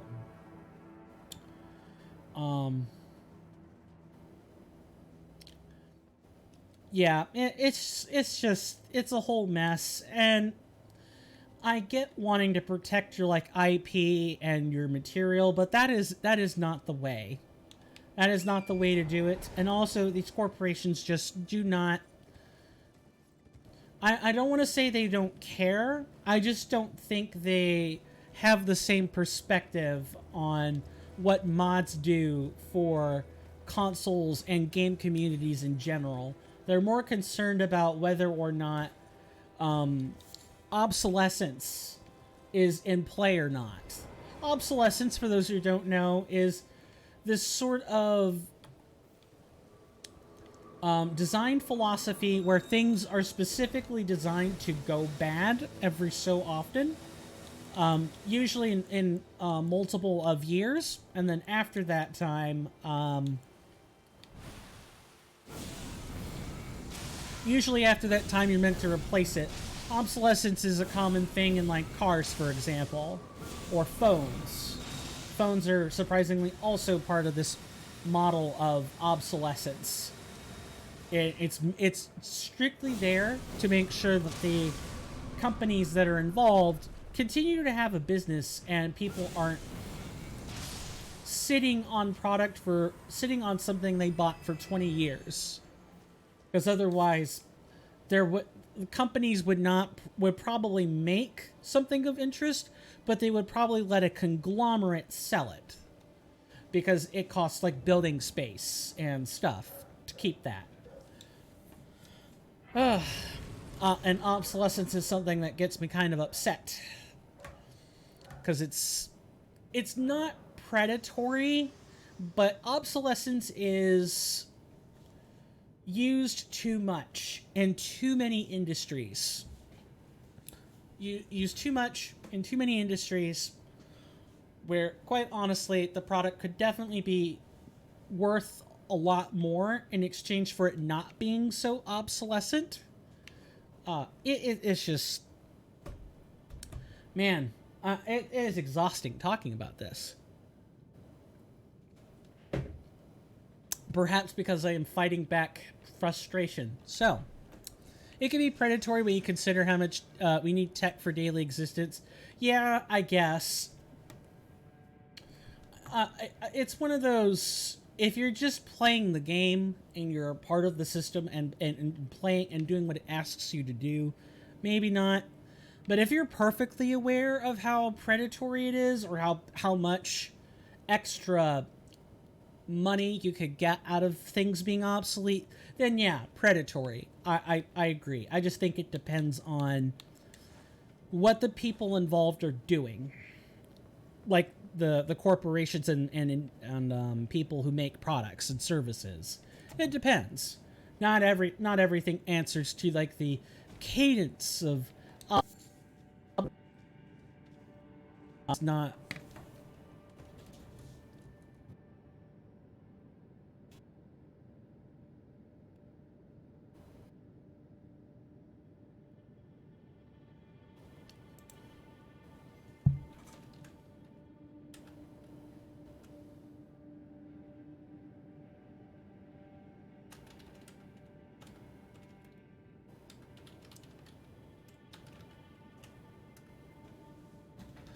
Goodness. Clothes are a thing that generally experience wear and tear, but are generally not things we would say follow the trend of obsolescence. You don't design clothes so they purposely break down. It's just how the physics work. Food is something else.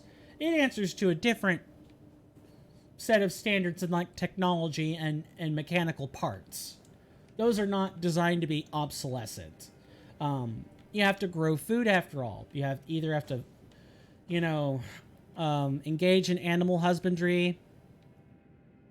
Oh, not gonna lie, you thought it was your end? I thought Foundry was also taking too much to run Twitch. Maybe for your computer, perhaps, but no. I lose somewhere around 2,000 to 2,700 frames pretty much every time I stream, and it's very infuriating because I don't know where it's coming from. And I've tried going to a bunch of different servers for Twitch. By that I mean changing the setting in OBS. I've tried using a bunch of different ones, and it always drops around 2,000 to 2,700 frames. I'm at my wit's end on how I can reduce it. I really am. It sort of, I don't want to say feels. I usually like to think more than I feel, but I almost perceive it as being on purpose. And I don't know if it's because the servers just are taking on more strain than they should, or, you know, if it's like network bottlenecking or something else. We do also have drop packets from time to time in this house. Drop packets, for those who don't know, it's basically describing when data is being sent and received to and from your cable provider or your ISP and your computer. The information sent is often called packets, or a packet represents a certain number of bits of data. I don't know enough about that sort of thing to be helpful. No problem. No problem. It's one of those just, I'm sorry it happens. I wish I could do something to improve it. I just don't know how. I don't know if it's dropping the settings further than I already have, or it's something else entirely. Oh, Perfumer's Grove. So, as you can probably tell, the sorts of enemies you'll fight in here are perfumers and Miranda flowers, like man-eating Miranda flowers. So, the thing about perfumers is that perfume, that spray mist they use, doesn't actually stagger. So you're sometimes in a dark cave, you're not even aware, except by faint little particles of light, that they're even spraying the darn thing. Granted, I wasn't paying attention at full capacity, but it could catch you by surprise, and you're not really aware that it's either not happening, or you notice the health drop only when it's too late. It's not invisible, just sometimes in darkness you use stagger. You use the fact that you get staggered by things to figure out where non-obvious attackers are. Oh, well, hello. Did that perfumer notice me just now? Can't tell.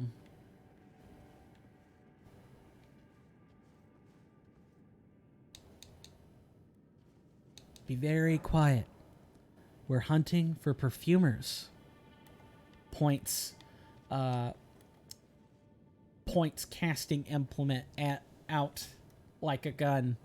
Gotta dip for a little bit and let my computer rest and get a break. Your back gets a break. Be back in 15 to 20. Okay, Rowan Darcy, thank you so much for stopping by.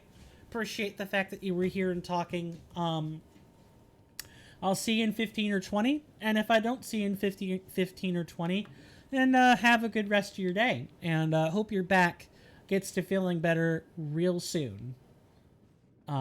Take care of yourself. So, we want to... Frenzy Burst should be good enough for this. I'm not going to let you hit me with more perfume today, Sir Perfumer. That's not happening. Oh, look, there we are. Another perfumer. Luckily, at least they obey particle physics. And like classical physics, Oh, are you gonna jump up here, Sir Perfumer? Come on, then.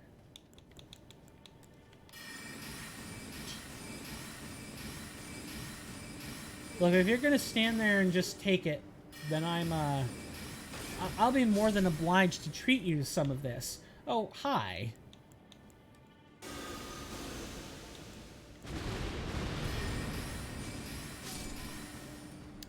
I would class the perfume... Technically, the armor that the perfumers wear is of medium class and medium make. They don't stagger that easily, but they aren't that hard to stagger. I think they do get like a single frame of like heightened poise during their perfume blowing, so just watch for that. Otherwise, fighting the perfumers isn't actually that difficult. Just either keep your distance or stay real close to them, and use most, if not all, of the attacks that you desire. And watch out for whatever they choose to smack you with, which you can totally just block. Yeah, they really aren't that strong. We're going to rot these two.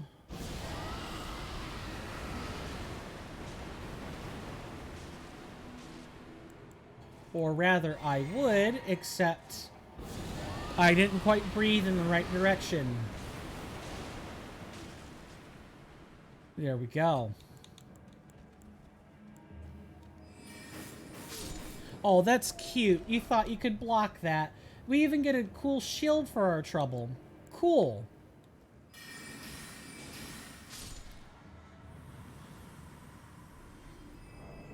So let's take a look at our random drop, I guess. Where is it? It is a small shield. Golden shield used by the perfumers of Leyndell during military service. Made to be thin and light of weight, even those lacking strength can employ this immunity-boosting shield. So, another cool thing about ERR that maybe people don't know, because it's not immediately obvious, is if you'll notice the guarded damage negations, for a shield like this, you have 66 physical, 35 magic, 35 fire, 16 lightning, 35 holy, with a 43-point guard boost. All that's relatively straightforward Elden Ring stuff. If you cut those scores in half, that's how much resistance that the shields in the ERR provide versus a corresponding status. So, for example, like 17 points of that magic resist is applied as frostbite resist when blocking. So like attacks that would deal frostbite deal that many points less when it comes to having the shield raised, which is really freaking cool. Magic corresponds to frostbite, fire corresponds to madness, I believe lightning corresponds to sleep, and holy corresponds to rot. And the other remaining three statuses, which are, I'm sorry, death blight, is holy. Which means that, no, that's not right either. I'd have to go back and look, but know that each status can now be guarded against slightly more effectively with a shield. Obviously, greater shields block a greater chunk of, great shields and medium shields tend to block more status effects when being struck from the front.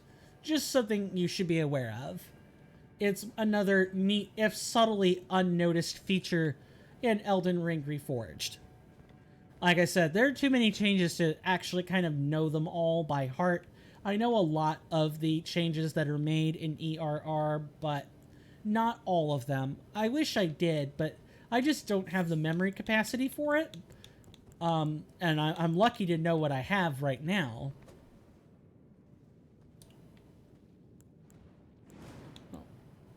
Oh, well, was there something behind me? I couldn't actually tell.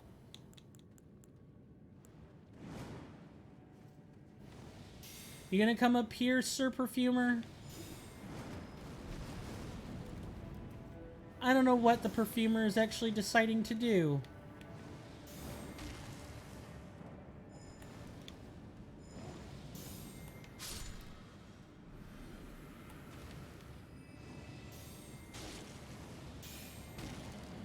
That's right. Yeah, you go ahead and try to blow that perfume. That's not really gonna work. It's not really gonna work.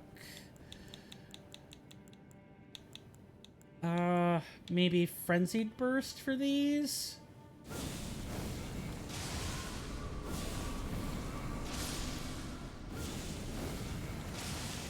And then we're gonna rot the hell out of this.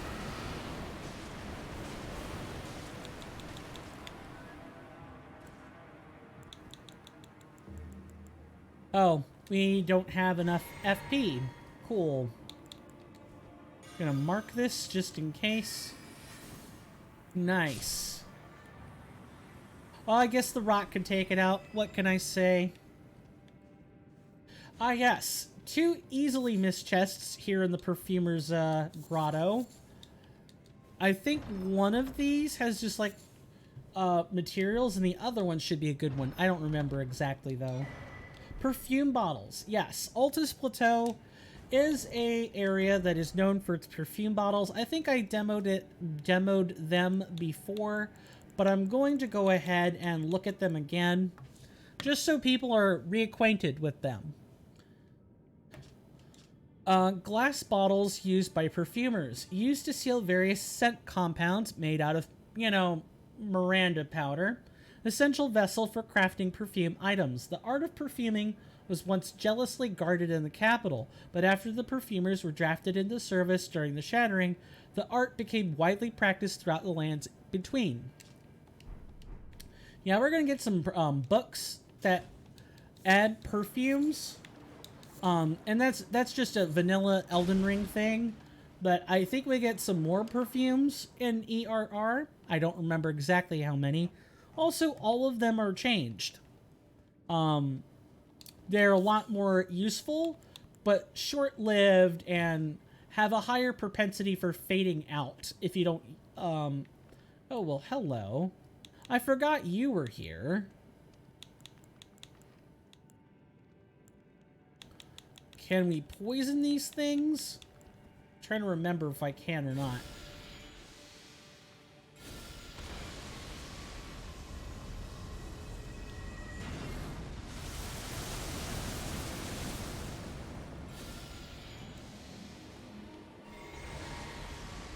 Oh, come on. Oh, there we go. I was worried that we wouldn't actually get any poisoning. I don't remember if this was vanilla or not.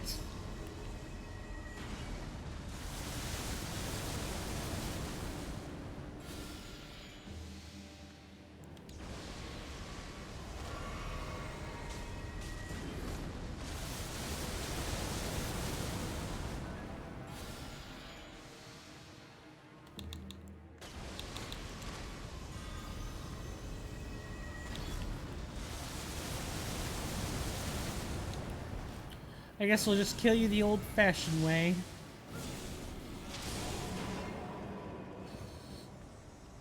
Codex entry unlocked. Withered Estelle. So for those who are maybe familiar with Elden Ring in general, I'll go ahead and mention some slight spoilers. There is a boss called Estelle of the Voidborn, I think, or Naturalborn, one of those.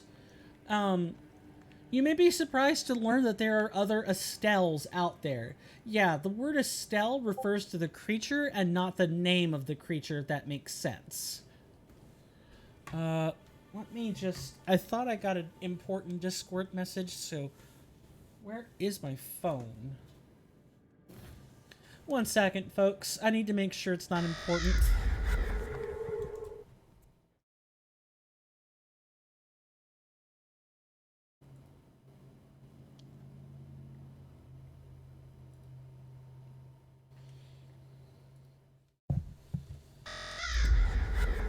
Okay. Nope, not important. It's probably it was like a modding server notice from what I remember. Oh, hello there. Are we capable of getting to those? I don't think we can get to them from here. There's like a separate dungeon you could go to get those. What I'm more curious about is getting this drop. Normally, I don't think this actually amounts to much, but you can see the glint of a rune piece right there. Yep, here. It's very faint. It's hard to tell it's there. But yeah, this is what I meant when I said you can collect rune pieces. Yeah, they're real physical objects that can hide behind nooks and crannies and cracks and crevices, all kinds of stuff. Oh, well, hello. Oh, well, hello there. We're just going to kill you before you spray mist in our face. This may be a telling sign of what we're going to fight in here. And the game plan, by the way, for those who aren't in the know, is after this boss, so go ahead and take the next break. This shouldn't take long, but this, I think, is a more complicated boss.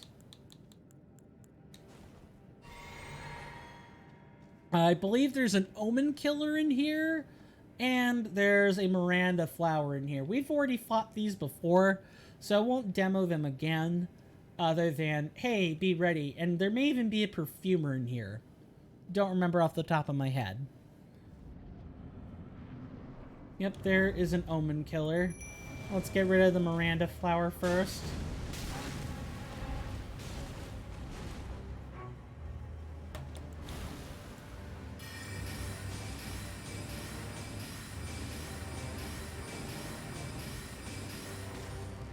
Oh, it's like the original, you know. Oh, never mind. I should have been paying attention. Yeah, I should have been paying much better attention than that. I guess we'll have to take that break now. I don't want to wait too long before I take these. Otherwise, we don't have any pre-roll protection.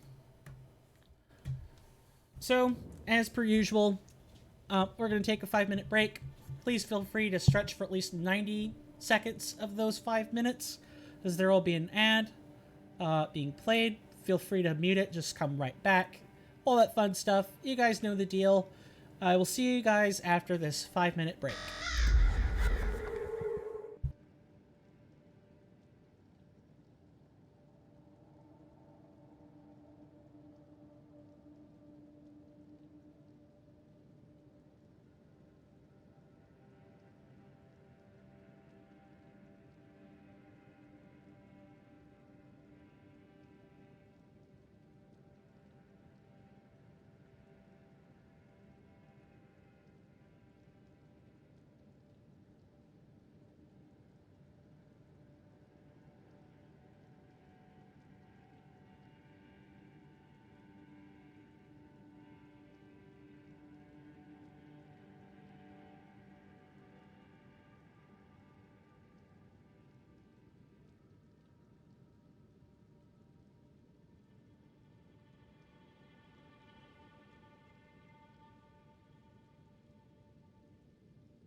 All right, we are back.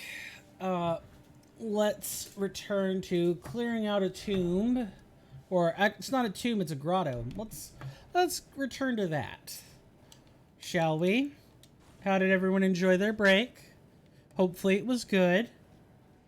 I want to take the opportunity to thank you guys for hanging out and being here with me. I appreciate it. If you like the content and you haven't done so already, please feel free to leave a follow. It lets me know that you like the content and all that other fun stuff. If you want to see other content that isn't exactly this, you can go to www.youtube.com/swirlingvortex09 or 09 VODs if you'd like to see this later at your own leisure. All that fun stuff. I do stream on YouTube every Friday, so you can look forward to that. It's a good time. I play a hack and slash action RPG. All right, let's fix this.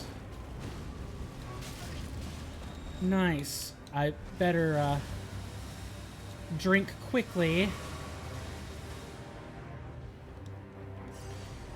and get to trying to damage this pretty quickly. All right, Leyndell.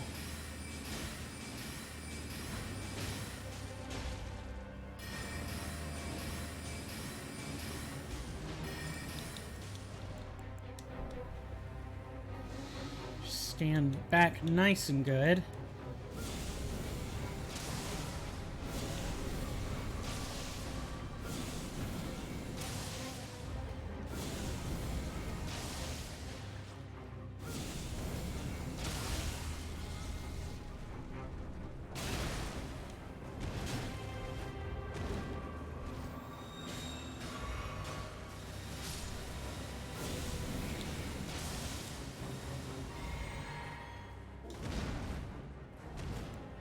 Oh yeah, these things are brutal.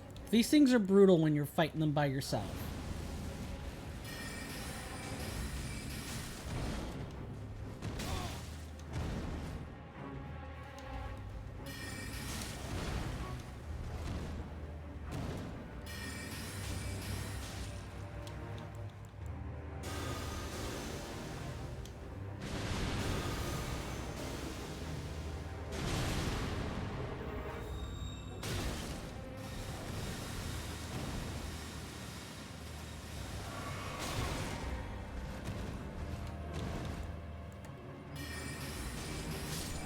Okay. Alright, this should kind of wind down now. Alright, Miranda. It's time to finish this.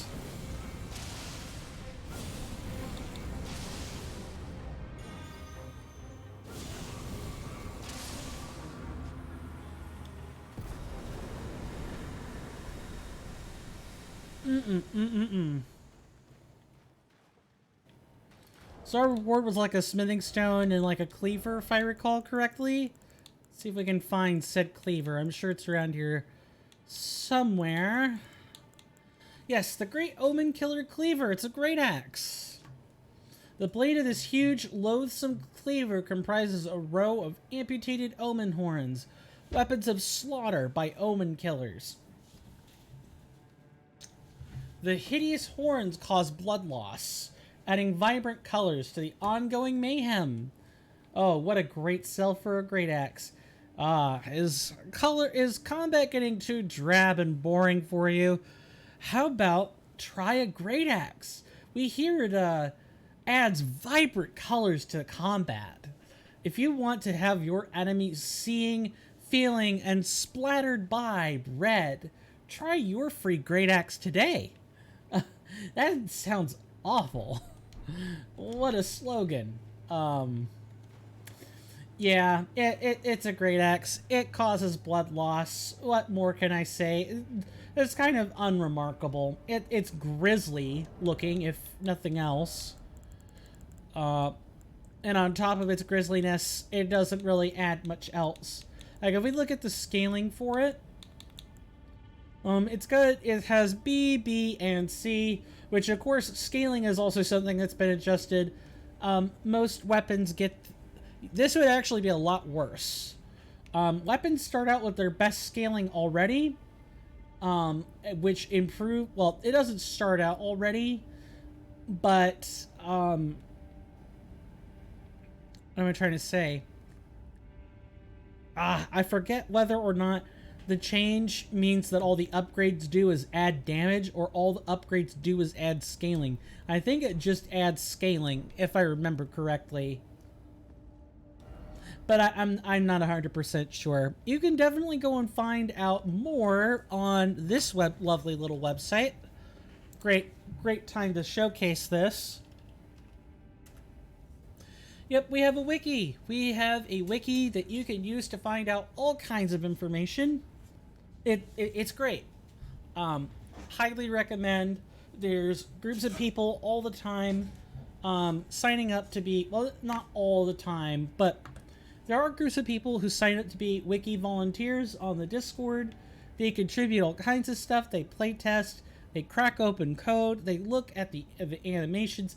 They do the numbers crunching. They do all that stuff. So it really is kind of a big community effort when it comes to Elden Ring Reforged. It's one of the things I really like about it. Or by it, I mean the mod. And it's one of the things I really like about the mod is that it's just so community driven, it's not funny. Everyone's willing to help that kind of knows what they're doing. And some people that don't know what they're doing also still want to contribute. It's great. Share them with me. Your thoughts, your ambitions, principles you would follow. I don't know, man. I don't want to really invest more points than I have to on Vigor. I'm fine without using Mimic Tear for the most part. There are other Spirit Ashes that work wonders and do great jobs at whatever it is they're doing. Whether that be, Leyndell being able to spot dodge a lot of stuff when it wants to, or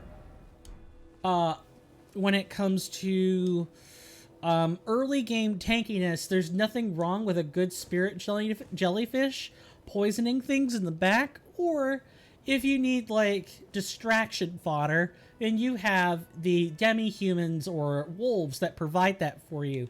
They're great at generating staggers if they're attacking in good coordination. If they aren't, then it gets a little bit tricky, but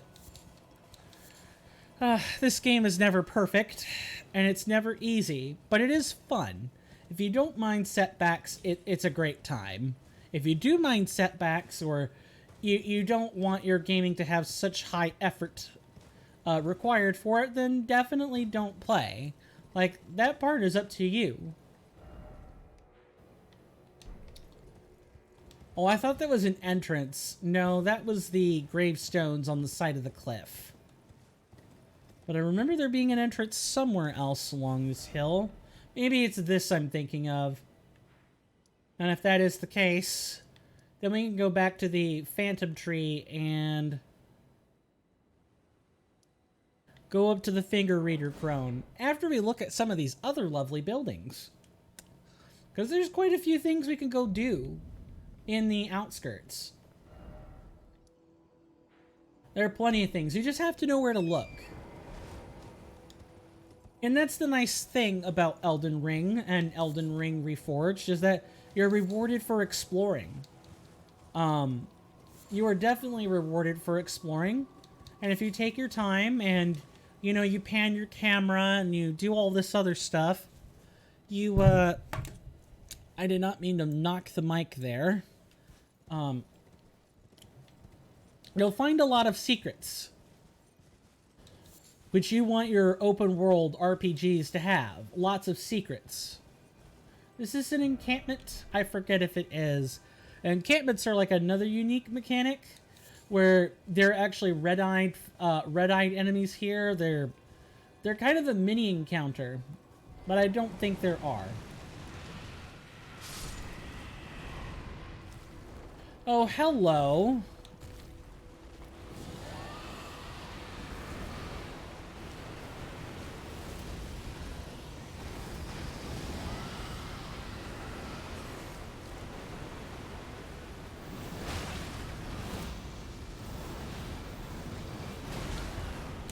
Oh, I'm dead. I am super dead. I did not know there was gonna be a undulating tree spirit here. Yeah, it's been a long time since we've seen one of those. The undulating tree spirits that have been in other places have generally gotten removed in favor of either custom bosses, which we have one or two, or now I think we've got quite a few, but a lot of them are just reworked originals. The Phantom Crucible Knight, I think, is the closest we have to like a custom boss, and even then, it's a tutorial. It's designed to teach you about how to duck and how to generally play things in Elden Ring Reforged. Alright, now that I know that...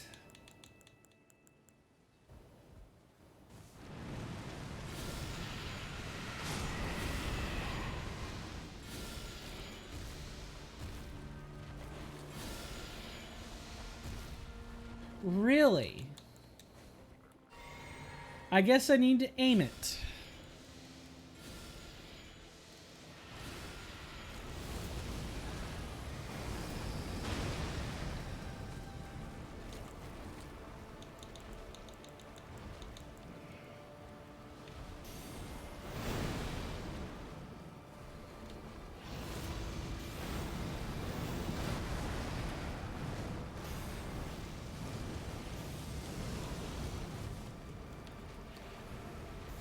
These things are not quite bosses, but they are, well, they are a boss in some circumstances. They're kind of hard to read. Ow.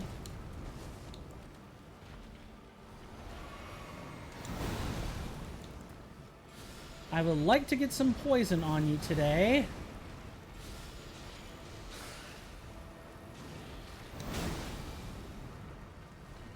Okay, there it is.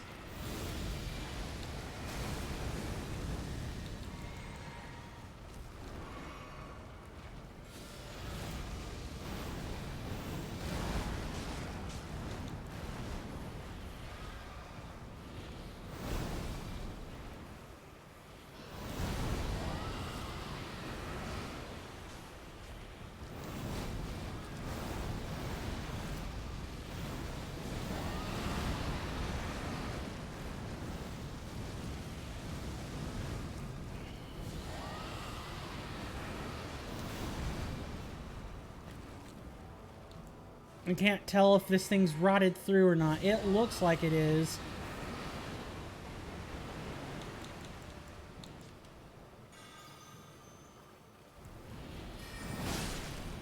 Nice. Yep, we unlocked an ulcerated tree spirit. And this was guarding an encampment chest? What a ridiculous encounter. This was holding the Leyndell gear? You'd think it would be a Leyndell knight, but maybe there's a Leyndell knight elsewhere that's guarding a different encampment. So, encampments used to just kind of be random places for you to wander through on the map. But in Elden Ring Reforged, encampments are these places where you're forced to dismount, and there's kind of like a mini boss that's there. And they have glowing red eyes usually. In this case, it was an ulcerated tree spirit. We had to fight the boss in order to unlock a chest. The encampments in vanilla do have chests, but they're not like an official mechanic or anything. They're not significant places. You can skip a lot of them. And sometimes they contain gear, other times it's random junk or smithing material. So you weren't exactly inclined to explore. And you kind of memorized which camps had items, which ones didn't. Now they're all worth something. Because in addition to just whatever item is supposed to be at this encampment chest, Kernifer and company have designed it so that each encampment holds a set of armor and like a weapon that you would normally have to grind enemy drops for. Yeah, some gear you cannot find in the open world. You do have to farm it, which is what Arcane, the new luck stat in ER, is supposed to be for. I say luck, but it's not exactly luck. It's like its own separate stat. It helps with statuses and stuff in ERR. But I'm looking for a giant crusher. If I remember where one of those is, that would be great.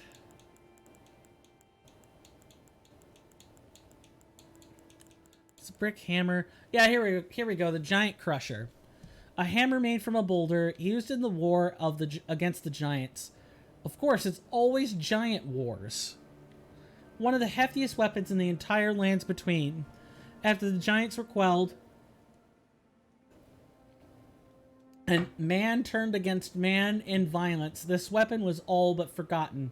Man has grown feeble in comparison to his forebears. Determination, a knightly skill.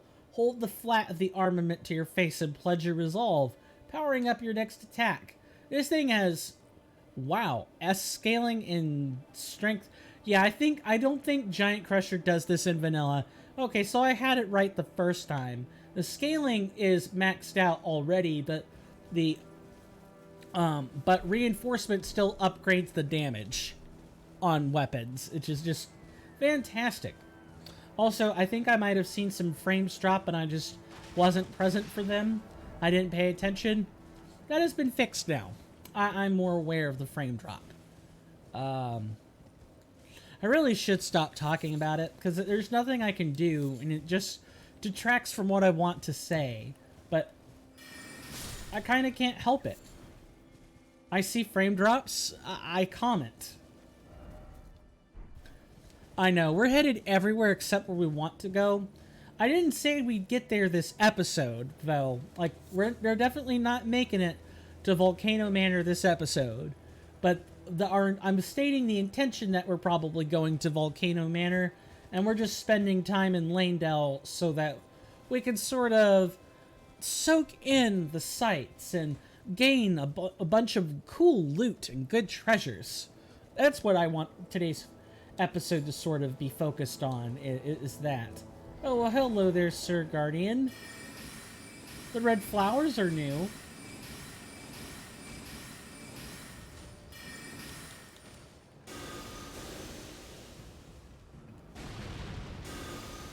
Where did you find these adornments, Sir Guardian? Can I have them? Yeah, these red flowers are actually like a chest item. It's attached to the robe.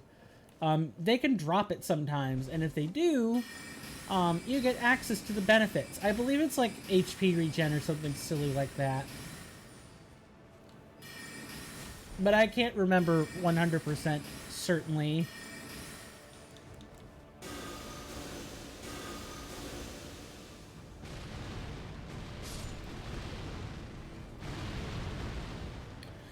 Hopefully we can get one of them to drop it. That would be really cool. Or Kernifer has already spotted the fact that this thing has like a 1% or less drop rate and has either adjusted it upwards. Ow, nice. Or you know, has actually put the item somewhere where we can find it. Because I don't mind grinding for stuff, but a lot of other people do.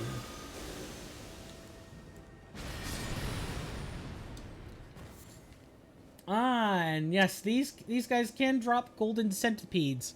So you aren't completely without a way to farm them. It just might be difficult to kill the guardians if you're not like capable of performing some kind of like rolling or dodging entrapment. Where you don't have good homing abilities, yeah, those guys can be a bit tedious, even for casters, to fight.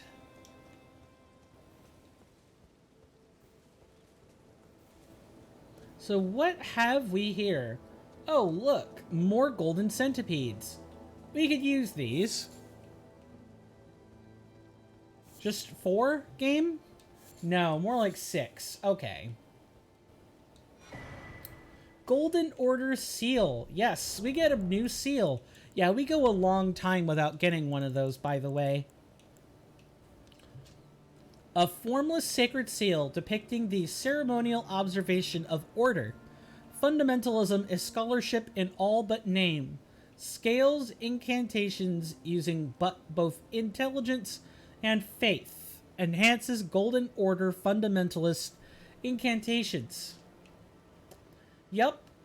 If you wanted to specifically use fundamentalist incantations, here you go. Here's a seal for your trouble. Have a nice day. It's actually a pretty awesome looking seal. Let's wear one, because we can wear this. Oh, never mind. I say it looks awesome. It looks like you're holding a jagged.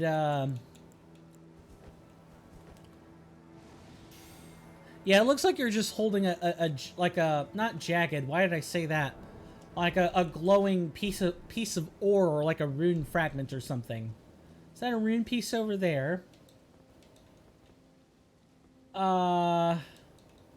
This rune piece is... Oh, nope. There we go. You just have to get onto it in the right spot. I'm gonna take a clip of that, because that was a little bit tedious to interact with.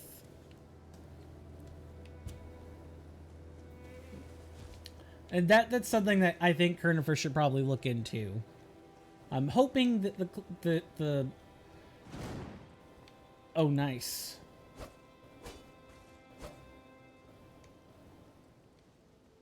That looks just so fake. But I guess it's the tree being veined with gold. It's a really strange tree. I don't think I've seen this building more than once. Or like this ruined building more than once. You have anything to say for us, Melina? Sure enough, you do. Spoken echoes of Queen Marika linger here as well. Shall I share them with you? In Marika's own words, I declare mine intent to search the depths of the Golden Order through understanding of the proper way. Our faith, our grace is increased. Those blissful early days of blind belief are long past. My comrades, why must ye falter? Outer Order. We get a gesture for that? Cool. That I did not know. So yes, as it turns out, you know, at some point this is going to become more of a first-time experience playthrough than like a guided Let's Play. We're going to be approaching that point, I'd say, sometime within the next 5 to 10 episodes. Depending on the exact trials we have to go through, of course. It may be more than that. But we're approaching the depths of, or the limits of my playtime with regular Elden Ring. I think, yeah, I've only been to this area once. And that was on a relatively more recent playthrough of Elden Ring, like within the past year and a half. So pretty soon it's going to be like, ooh, look at all these things. Hello, sir. Wolf, what are you doing? You are dead. That's what you are doing. You are dying. You are done doing anything.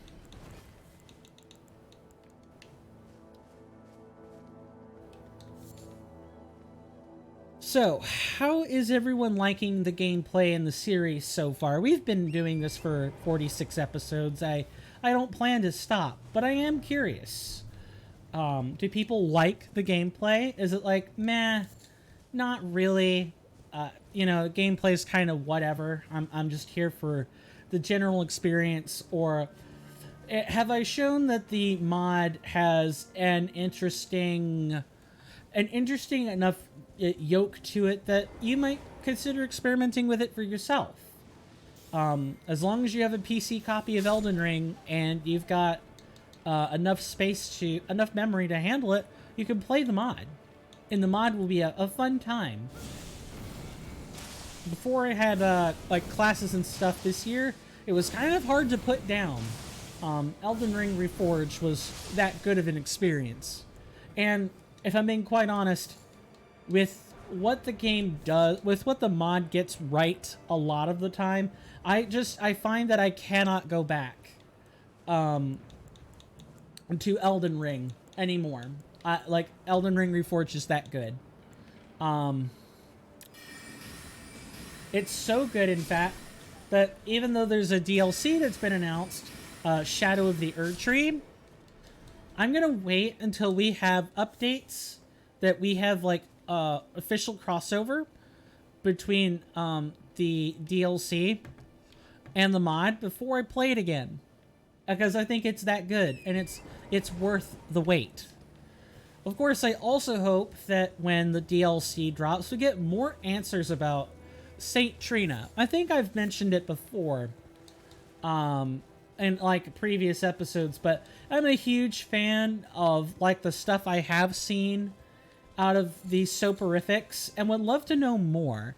I would love to know more about Saint Trina and like the duality between Saint Trina and Mikola. That's not really touched in. There's so much content that was cut. You could thank like the Fextra Wiki and a few other places for looking into the cut content, because there definitely were supposed to be quests for Elden Ring pertaining to Saint Trina, and they were all just dropped. The only things that were kept were the items. And I think that was largely just due to running out of time. Like, okay, they have to release the game by this point. I honestly wish that those kinds of deadlines didn't exist, but then some projects would just never get released. I understand it. Game design is a tricky process, and it's, you know, so many people have so many demands of what you want to make out of your game. It's rough. And when you don't have those kinds of constraints in like your first project or whatever, but you do have like a budget, and you manage to do everything well for being on budget, it's... You get known for the good work you do, rather than having the heightened budget and then being unable to do anything better because of deadlines and other stuff. What I'm going to do real quick is rest. I'm going to go to a site that has golden fireflies real quick, grab some of those, and then we can make more rune arcs. We sincerely need them. Yeah, we kind of sincerely need those. I tire of running around without any rune marks, or I'm sorry, rune arcs. Jeez.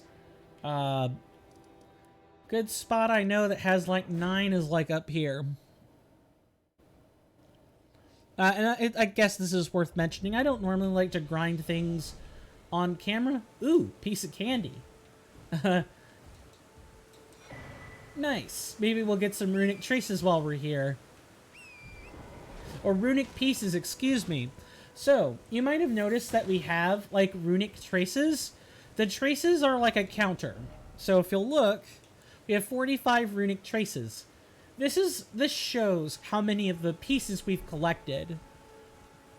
So think of it as like, you don't actually use the traces for anything. They are just there as a counter. You get one every time you get a rune piece. It's a neat way of counting objects. I don't mind it.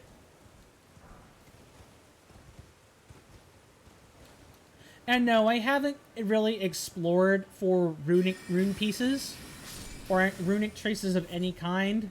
I try not to do that stuff off camera because I want us to experience the game in its fullest, in its entirety. But sometimes you just end up bumping into one or two of them off camera, and you have to get them. Like, here's another one that you can pick up right here. Beautiful. That's two we didn't have before. And it's fun seeing all the empty space be filled by collectibles. It really is. Imagine there's like another one nearby. Hello. Let's poison you.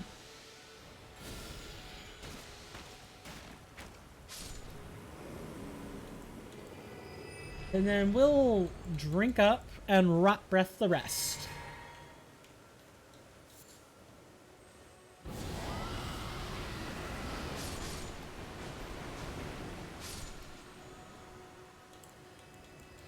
I'll take my, I'll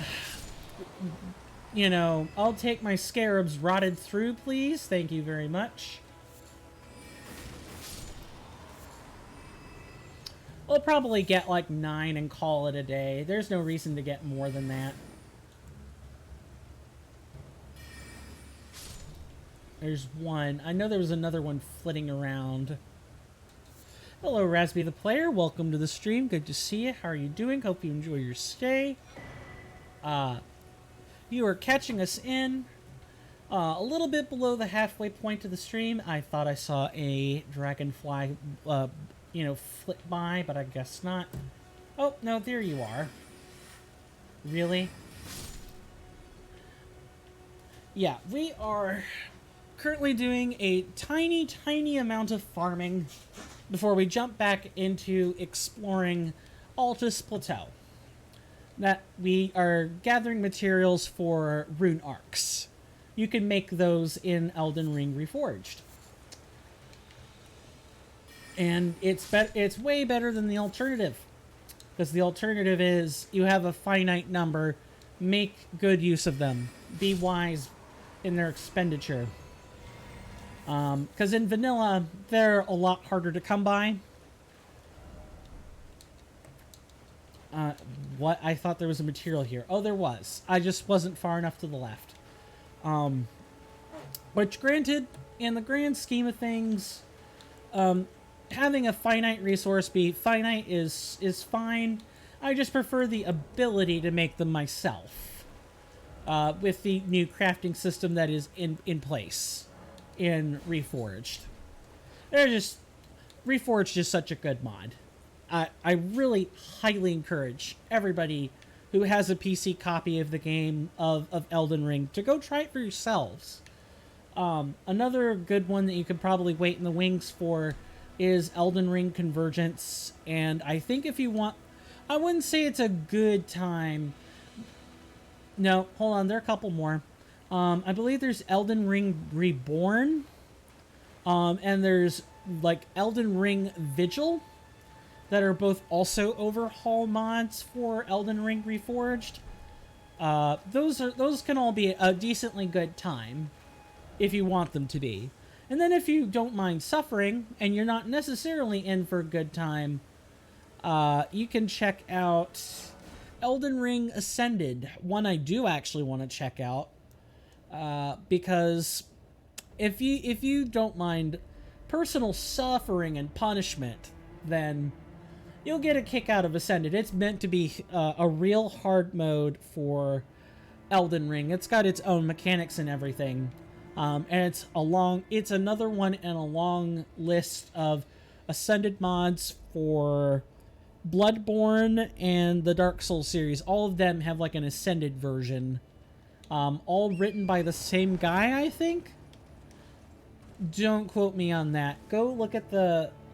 For those who might be interested, go look at the mod pages for yourself on Nexus Mods. But I think I remember them all being made by the same guy. Okay. Next order of business while we're here is to check out this lake, because I think there's a cave depicted on the map around that point. I would say the map could use some like resolution tweaks. There's kind of like some distortion at various points, but it's not a bad map. I can see everything on it well enough. Now, whether or not the map needs waypoints is a whole separate can of worms. I'm personally okay if the map doesn't have any waypoints like beyond, you know, hey, here's where a person is and this is where your rest sites are. I'm fine with this. But there are a lot of people who are like, no, I want this to be a more traditional ARPG experience or an action RPG experience, and they don't want to figure out where things are. They want it to be more like I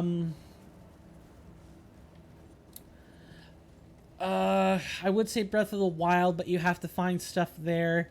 There's some ARPGs that will just outright tell you where they are, or they want like a more traditional world map where, kind of like Assassin's Creed. It's not open world, but I'm thinking it's like Assassin's Creed, where you have stuff you can go do, and the collectibles are not generally secret. The collectibles in Elden Ring are usually a secret. You have to go find them. That's the whole point. I don't know. I guess that leads us to an engagement question of sorts. Do people generally like the ability to just find all the collectibles? Or do people like actually searching for them? And not being told, hey, here are these optional things you can go do. You have to discover them for yourself. Like the journey and not the destination is what is emphasized. I could go either way. It depends on the experience. I like when games are consistent in what they do. Oh, hello there. Yet another invisible beetle that I can't mark because it's invisible. Okay. Should be able to kill these if I poison them. Come on. Poison for me. Nah, I didn't think so. The bolts are going to kill them on their own. But that is enough poison to explode. And I thought the dragonfly was going to get trapped in the explosion, but no, I guess not. Nice deflection on a random dragonfly. Yeah, if you notice the sparks, for those who are kind of following along, there are red sparks that occur when you block, when you time it right in Elden Ring Reforged. That is called a deflection. And I believe the sparks are more pronounced if it's a perfect deflect. Perfect deflections block all damage. You have no status that is applied. And you get additional poise damage added to your next attack with the weapon you blocked with. It's a nice tool. It's better than just blocking. Depends on the game. I can do when you were collecting Doom Guy. Yeah, Doom Guy. I liked knowing what I was looking for. Yeah, for me, it really just depends. If I know the open world has like missions and stuff, then I kind of want to know. I don't want my Assassin's Creed games to turn into, you know, Easter egg hunts. Because some of the tasks they ask you to do are... Really? I only get one shot at that? Good to know, I guess. I'll explain that in just a second. I want to finish my original train of thought. We are going to reset this, though. For Breath of the Wild or for games like this, I don't mind if more stuff is marked, but I'm fine with the basic level of marking that's here. You can tell what a cave is despite not having a waypoint marker on it. It's these things. Once you've explored one for the first time, you're like, ah, yes, those holes are caves. They're big caves. Or, you know, there are symbols that after you've explored somewhere, you're like, ah, yes, I could see another one, another cluster of buildings that haven't been marked, and I can probably tell that's a ruin of some kind. Stuff like that. I don't mind discovering markers after the fact. But I also don't care if they're all marked either. In games like this, it could go any which way. And of course, these maps, you can mark things. You can add stickers. if you would like helpful reminders of where you're going and what you're doing. You are limited, of course, with the stickers, but as long as you come up with a system that works for you, guess who's back? Back again. Welcome back, Mr. Rowan Darcy. Good to have you back. Did you get your rest? Is your back feeling better? I hope so. We are in the midst of resetting a scarab. It decided to wink out of existence, and that's kind of not fun. I was also unaware of the fact that you only get one shot at that particular scarab, which means I probably want a melee attack ready for it. Hopefully your computer is charged up as well. I know that was something else you were kind of like taking a break to go do, is recharge it.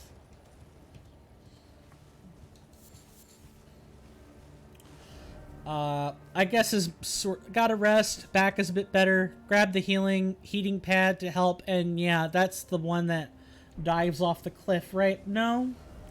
If there's a cliff here, I don't know. We're not quite in the capital itself. Now I know there's probably one that's around here somewhere. My friend Ben thought it would be a cool idea if the ability to find collectibles corresponded with the difficulty level of the game. So easy mode, easy to find collectibles. Nightmare mode, very hard to find collectibles.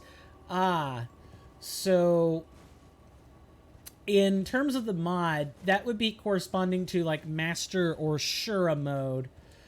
Maybe there's like an option for this. Actually, now that I'm thinking about it, there might be... Oh no, I just needed the laptop to cool down before booting Foundry back up again. Yeah, that thing uses up a lot of memory. Goodness. I could not get that sneeze in time, and oh boy, did that hurt. Don't hold your sneezes in, folks. You can actually rupture your sinus cavities doing that. That would be great. Sometimes collectibles can be so difficult, and for what? Some people like the Easter egg hunt. Some people don't. So I guess I could show this off. And this is probably the first time some people have seen this. We have a difficulty selector available at any rest site. And they're divided into 4 camps. We have regular difficulties. You have relaxed and simple, which are easy. You have a hard, adept, and master, which are advanced, and you have normal mode. All of those pretty much relate to stat changes for bosses and AI changes. So, for example, in relaxed mode, the AI of some bosses is softened along with their stats, so they aren't attacking as aggressively. Things like that. Whereas master mode, I believe, cuts your rolling iframes by like 2 or 3 at all load points, and hardens the AI so it is more aggressive, and obviously boosts their stats up some. In Shura mode, which I believe is the next difficulty up, your rolling frames are halved. So baby mode for you, yes. I believe you get, I wouldn't say infinite HP and FP in relaxed, but I think you get like native regen as compensation, and you get like a stat boost for yourself. Yeah, there's all kinds of neat stuff. I see. They have broken this up a little differently. So Shura mode's not a difficulty anymore, it's an option. That's really cool. So Shura mode... Oh, and I guess there's God mode as well, and it does exactly what you'd expect. Same with full HP and regeneration. They're all kind of there to help you sort of experience the story and the environments without experiencing the actual pain and suffering. Yeah, I think these difficulty modifiers are really cool. And the best part is that you don't... No, it's single player, right? So as long as you're taking the precautions for single player, so you're using like mod engine or something else, you don't have to get banned for it. And no one's gonna judge you for picking, you know, relaxed mode or whatever. That's the nice thing about ERR. The community can be rather quiet on some things, and that's usually one of them. Yeah, PvP mode can be turned on, and if you play this game with seamless co-op, that's the mod that makes it so you can play online with friends. You can actually adjust it so that bosses are like raid bosses in MMOs, where they're statted up, there's health modifiers, and in such scenarios, you could come in with any build you want, but usually play groups of like 3 or 4 have to be like super optimized. So your support cleric isn't doing damage just for fun. Your support cleric is keeping you alive. Your sorcerer is focusing on their rotation on top of dodging stuff. It's really neat, and maybe on like subsequent playthroughs of ERR, I might open it up to co-op. I'm definitely not going to for the first 3 playthroughs. That's NG plus 2, because it will take us at least 2 or plus 3 to get through all of the endings, all of the major ones that count, before adding in optional modes and other stuff that ER has added. I'm just a little baby. Asterisk, exclamation mark. TikTok has, you know, Rowan, or I'm not Rowan. I was about to say Rowan.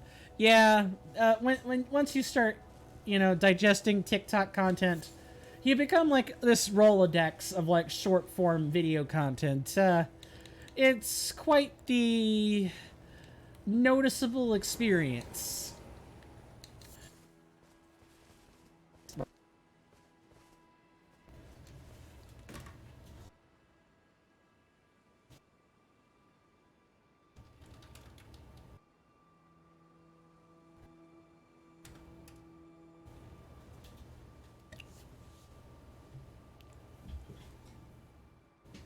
Okay, I think we're good.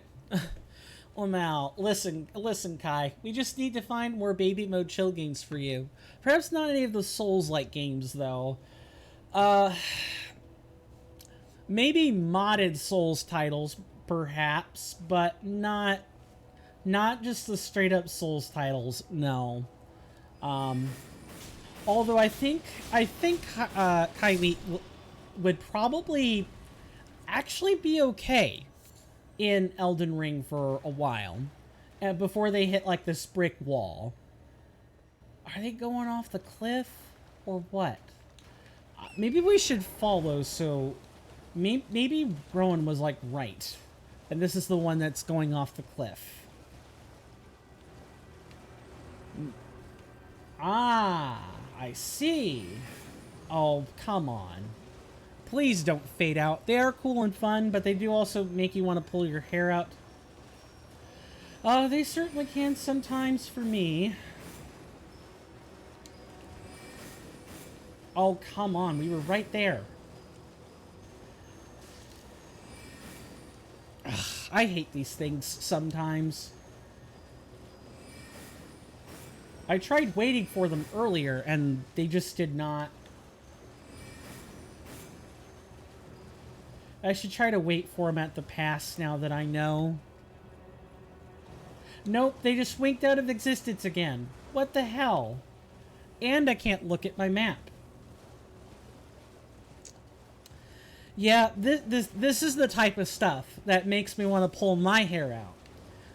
Tough bosses, no problem. Yeah, I might get stressed out eventually, but I could deal with that. I used to do challenge runs, folks. When I was playing Dark Souls 3 and I beat it to completion, I did Dark Spells New Game Plus, and a challenge. What's up, Rowan Darcy? What's up? Guess what? What am I guessing at? Skill issue. You know what? You're right. You're right. It is a skill issue. This is totally a skill issue. But you know what? We're going to overcome our skill issue, right? If you just let people say, skill issue, uh, you know, unchallenged, or you believe in it too hard that there is a skill issue, you don't want to let it demotivate you. It may be difficult, but I'm not going to let it demotivate me. I believe in you. It's just too funny to pass up. Oh, I know. I was thinking skill issue in the back of my mind.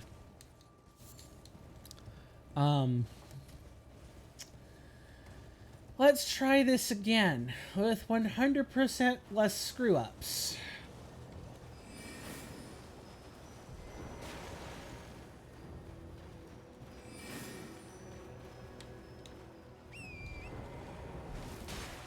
Really? All right, sir. I guess we could play that game if you want to play it. Sir Dragonfly rams into a Torrent's backside. Ryder turns around, swats it with a sorcery. Well, that happened. I could just imagine that, like, short form clip happening right there. Wow, real skill issue. Please don't wink out. Did it run into the cliff? It ran into the cliff. Sat there behind a tree and disappeared. What the hell? I am determined to get the I'm determined to get that. It's just so mean. It's not like it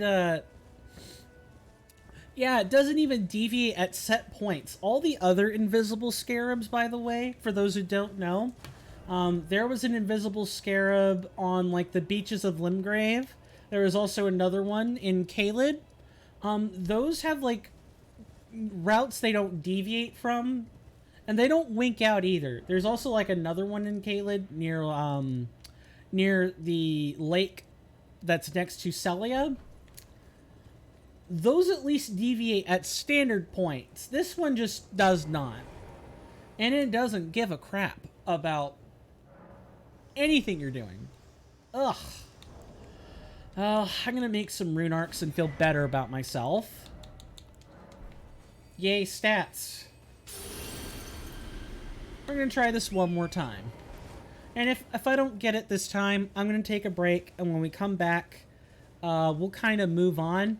This might be one of those ones where I get off camera and I show you guys what the result of that is. We'll see. I don't want to spend 25 minutes chasing a scarab and not getting anywhere. I'm already a little bit behind where we kind of should be anyway. We should be kind of like right over here somewhere. Kind of, sort of. That was my plan for today, was at least get 2/3 of where I should be. Can I cut him off at the pass? I'm not sure I can. Yeah, the slicer just ain't working the way I think it does. Alright. Let's have a different, let's swap hands then. If that's what we have to do, then so be it. Now, another mark of ERR is Torrent's speed, something I probably said I would discuss. Torrent's speed. Does this thing just not respond to strikes on horseback?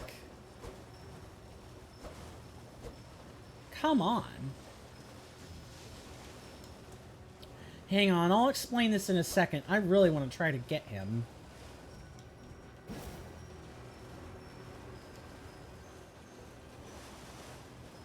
What the hell?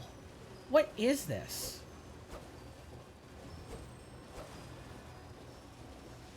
I've never seen it do this before.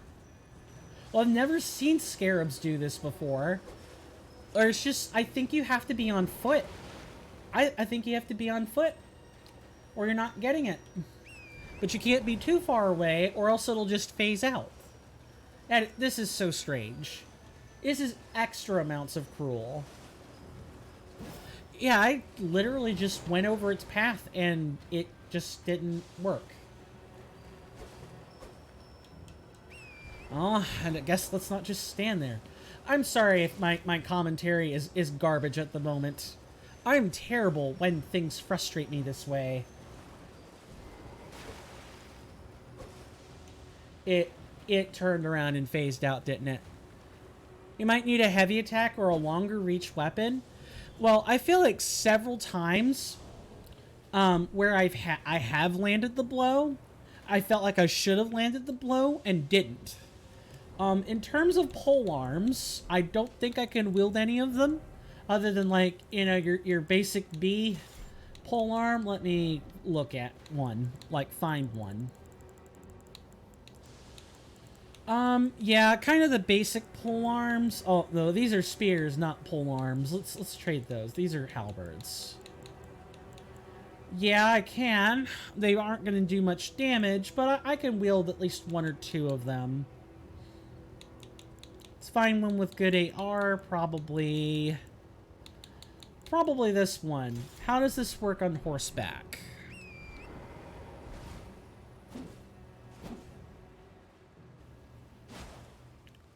Okay. Can't be a scythe. Gotta be like a halberd. Where on the map are you? I can look up this particular scarab. I will look as soon as I can pull up the map. Because right now I am being prevented due to the squirt that was on the ground.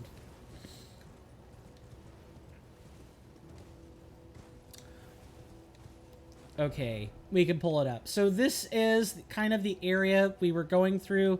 Is this lake right here? I'm fairly sure we were passing through one end of this landmass to get to the other end of the lake.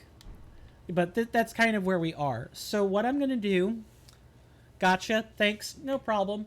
So what I'm going to do is I'm going to take the last break for the stream, about 5 minutes. I'm going to look up the particular scarab that's there. And someone else is probably going to do the same thing. And when we return, we will have a better idea of how to tackle said scarab. My breaks are usually around 5 minutes. Please feel free to stretch for at least 90 seconds of those 5 minutes, as there will be an ad playing during that time. And with that, I will see you guys back after this 5-minute commercial break.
Okay, I am back.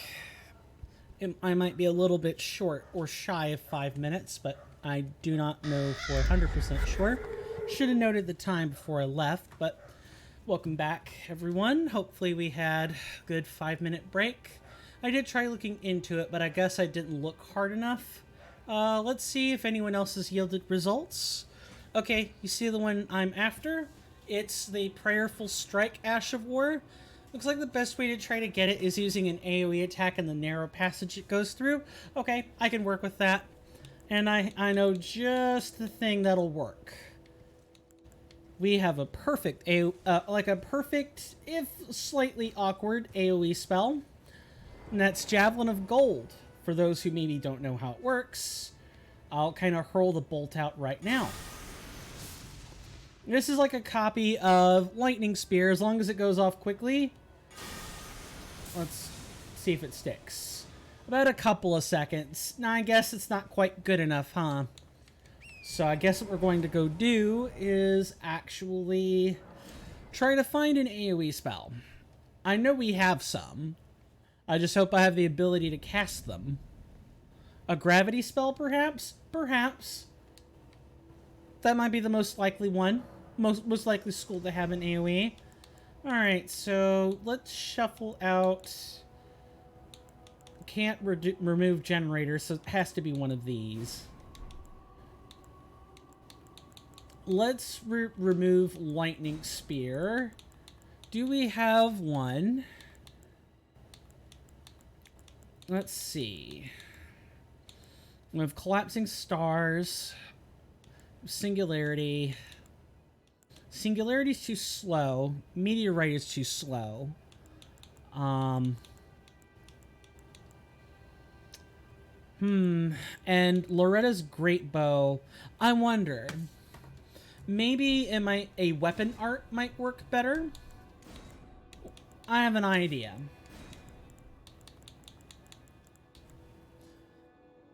There's a weapon art called Gravitas, which you can put on a staff in this game. It's one of the ones they have access to. And you can thrust that into the ground. Yeah, weapon arts are a lot faster. That's just my thought process anyway. I can change out the art that Glintstone Staff or that Dark Glintstone Staff has. I have to go back to the round table. Oh, okay. Woo! Second sneeze of the day. I did some vacuuming today, so some dust got stirred up. Thanks. We will have to go back and retinker our staff, but I don't think that should be a problem. Here's another way, for those who don't know about Elden Ring Reforged, Reforged's affinity system, is that staves have certain arts that can be attached to them now. Before, the only thing you could do with a staff is throw on a spinning weapon. And if the staff came with a weapon art, then you used it. Now, because of what ERR has done with affinities, we get access to a lot more. Like a select few, but it's better than nothing. We have access to Endure, Raptor of the Mists. We can get Quick Step, Storm Stomp. We have like the weapon-based arts for Glintstone Pebble, Phalanx, Greatsword. 2 copies of it for whatever reason. Spinning Weapon, which we already have. Gravitas, Ice Spear, Hoarfrost Stomp. We can put Kick on it, or Barricade. Yeah, we can put quite a few things on staves now. It's awesome. I think even bows get access to a select few. Yeah, you can apply Flame of the Redmanes, Hoarfrost Stomp, Quick Step. Yeah, there's so many changes for Elden Ring Reforged. What we came here to do though was to apply a new weapon art. Now you can't change the affinity on a staff, but staves don't use affinity anyway. They use spell scaling. which is more than fine by me. All I care about is actually having access to gravitas, not whether or not, the weapon art also deals damage, or my piddly little staff strikes deal cold damage or whatever. And it's a relatively fitting weapon art as well. I always wanted to have my Gandalf moment with my staff. I think we've had quite a few of those on camera, actually, where we've used it in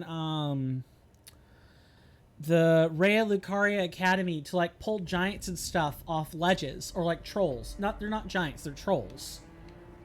We've had quite a bit of fun with this weapon art. I generally like Ice Spear, but here's hoping this works. We probably need to get ahead of where the beetle is going, but thankfully, as long as we chase it in the same place, we should be fine.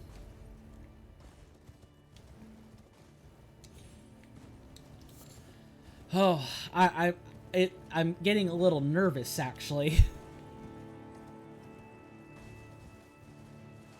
Okay, now we wait.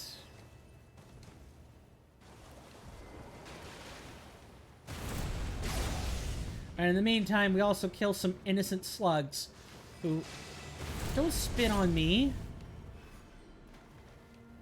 We can kill some innocent slugs on the way there. How about now, you silly little scarab? I will take that victory.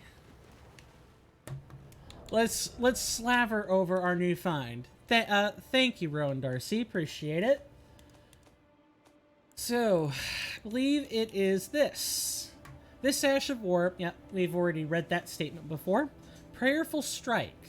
Raise armament aloft in prayer, then slam it into the ground. This inspired blow restores HP to the self and nearby allies if it successfully hits. Usable on axes and hammers. Oh, a paladin weapon art. That's pretty cool. Thank you, thank you, thank you. That has made life much easier. Unfortunately, I'll go back again to Round Table Hold, because I do not think you can put weapon skills on finger seals, or they're even fewer and far between. I remember being unable to do so last time. Well, I took you've no matter to lay out your arms then. Okay, there's a select few. I'll take these. But I'll answer that in a moment. I want to kind of like consider these. Maybe the ones I'm thinking of are, I obviously can't do Quick Step, or else I would have. Storm Stomp is physical. I guess it's either between Flame of the Redmanes, which I hear is still very good, or Sacred Ring of Light. And I want to try this first. And I want to see how the skill plays. What do I plan on tackling next, now that I've picked something? We're more or less going to kind of go around in a circle around the capital outskirts and explore everything there is to see there. There are several tombs and gravesite locations. There's a bell-bearing hunter around here. There's a lot we can do before we, head back out of the capital to go around and into Volcano Manor. Like, that region where you can go to Volcano Manor. Let me say it like that. I think it's still technically Altus Plateau. Like, Volcano Manor and that region is still part of Altus Plateau. I just always want to think of it as a separate region for whatever reason, because it's just so disparate in appearance that you almost don't think it's Altus Plateau. But if my memory serves me correct, it actually is. Alright, how does this work? Oh, this is like the, okay. It's like a incant, or a, it is a finger seal friendly version of what you find on one of these sides. Which one is it? Where did I see it? Yes, the Winged Scythe. Nope, that's not the correct one. There's like a halberd that lets you toss these out. It used to be what that scythe did. That scythe got a brand new skill for it. So it no longer tosses those rings of light. But I remember like a clean rot knight weapon doing that. And it got moved around somewhere else. Alright, back to business. Gotta get back to business if I want to get through to the other side of the outskirts today. Or at least come close. We probably won't. I'm just gonna be brutally honest. We have a whole nother cave. We've got this finger reader crone. We've got so much. You wouldn't think Altus Plateau is a big place, but it is. It's a huge place. Not because it's expansive. Like, Liurnia is expansive. Altus Plateau is huge because it is vertically huge. Like, there are a lot of cliffs and valleys and underbrush and caves deep down underneath that you could go explore. You get lost because of how far from the surface you are. And not anything else. I don't know. Let's check out this side first. I don't remember there being like a whole bunch of caves this way. So this should be a clean, easy... Oh, well, hello. I'm hearing something. Oh, it's the slugs. I know what that is. That's because slugs fell down. And I knew it was probably going to be at least somewhat worth our time to check stuff out, because we found 2 rune pieces that were right here. Which I believe this location was actually kind of a dead place, you know, prior to ERR. This mod just adds so much life to this game. It really does. I've said it before. I think I said it within like the last hour. I'll say it again because it's just so true. I can't go back to vanilla after this. I cannot. The mod is too good. Kernifer and company now have really got a smash hit on this. It's Kernifer's only mod too, but I don't know what Kernifer did before, but I'm sure glad they're here now. I'm sure glad they're doing this. I can't imagine the number of complaints, a number of salty comments that Kernifer receives in their inbox on a daily basis, but however many they receive, I'm glad they're pushing through it. Can't recall, but I think there's a cave somewhere in this area. Yep, it's right here. At least I'm almost dead certain there's a cave right there. It would be strange for that symbol to be on the map and there not be a cave there, right? Because if the game starts using those symbols and doesn't indicate caverns, I'm going to be upset with the game. Because that's like a violation of consistency.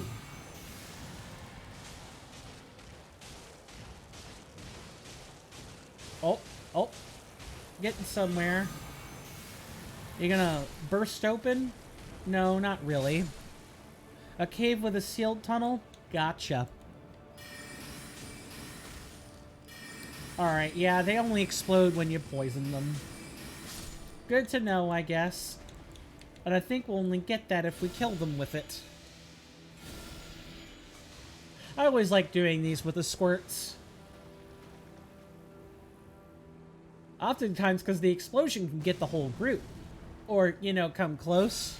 If the whole group had been intact, we probably would have killed them all right there.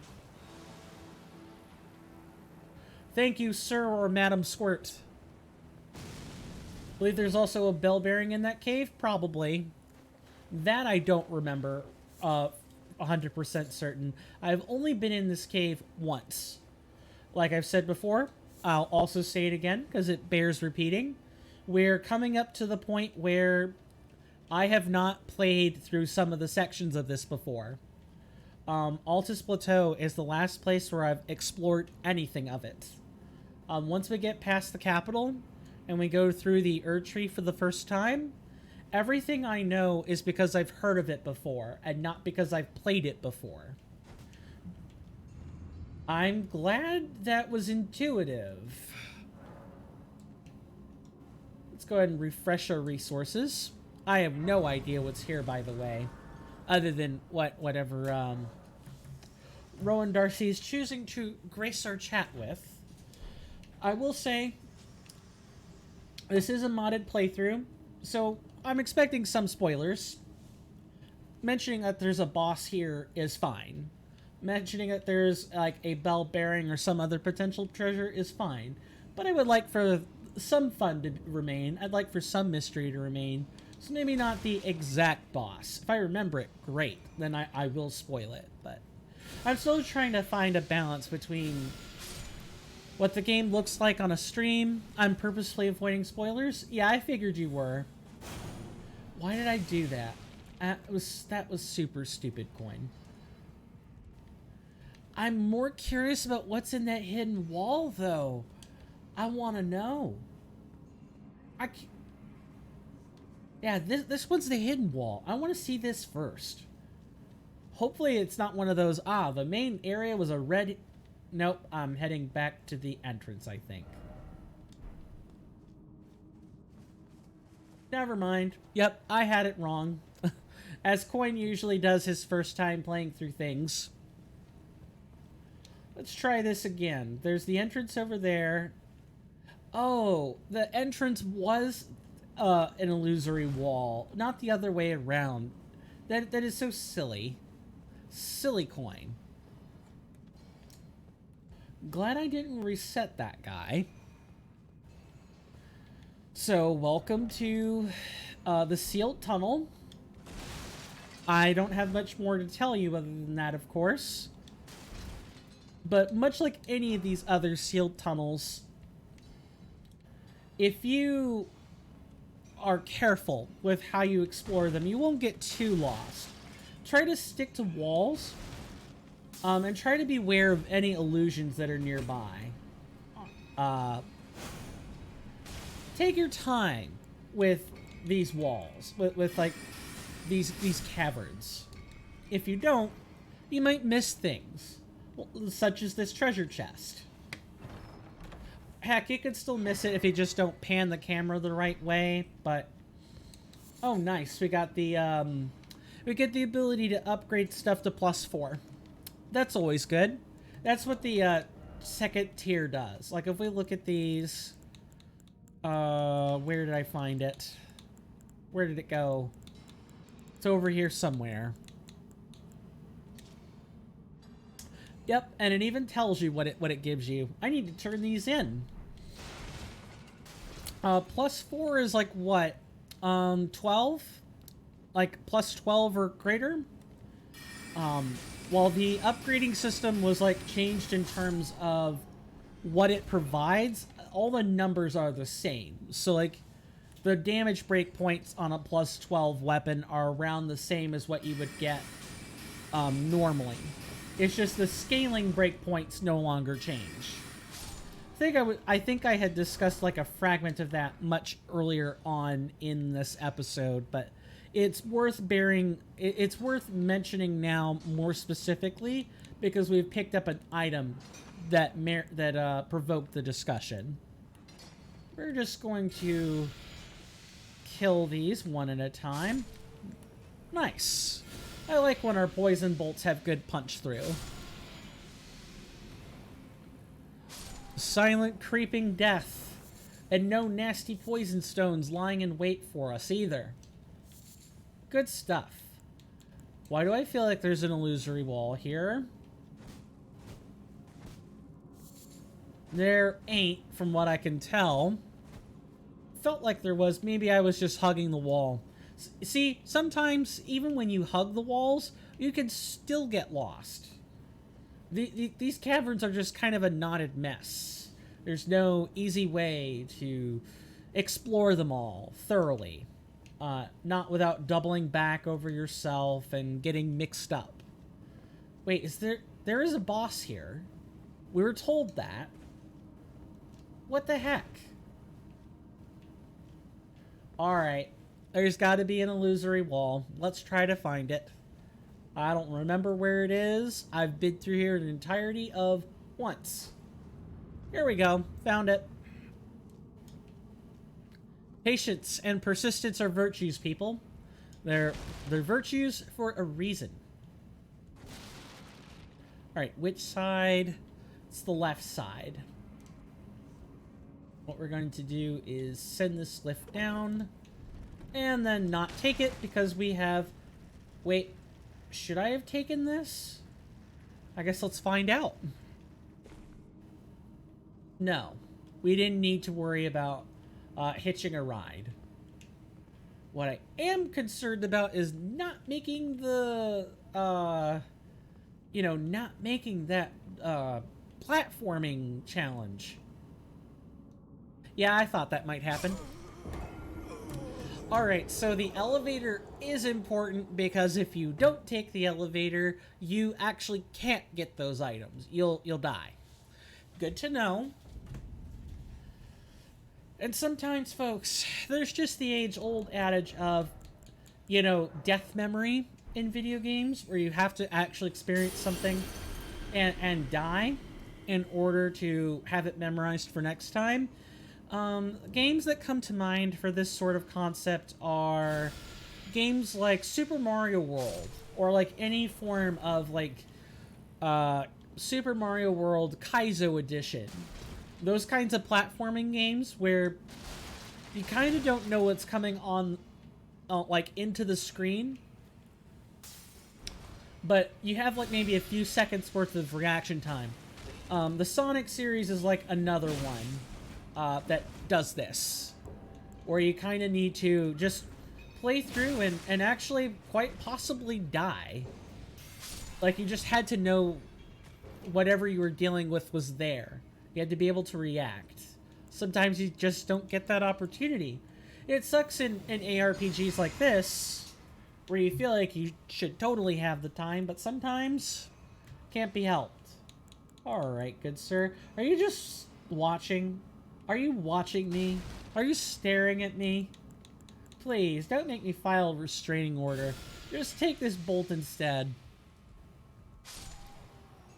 I guess he wasn't looking, because that damage would have been less if he weren't. I guess I should apologize for accusing him of treating me like a paramour, or whatever that word is. I think like a exhibitionist paramour is what I'm trying to say. Maybe a voyeur. Either way. No illusory wall there. Good to know. So we died going, what, this way? Yes, we don't have to kill them again. That's one of the nice things about Elden Ring, is that if you wise up and you remain patient, you can totally... Oh god, I have to make a choice here, don't I? Maybe not necessarily. I might be able to recover those runes.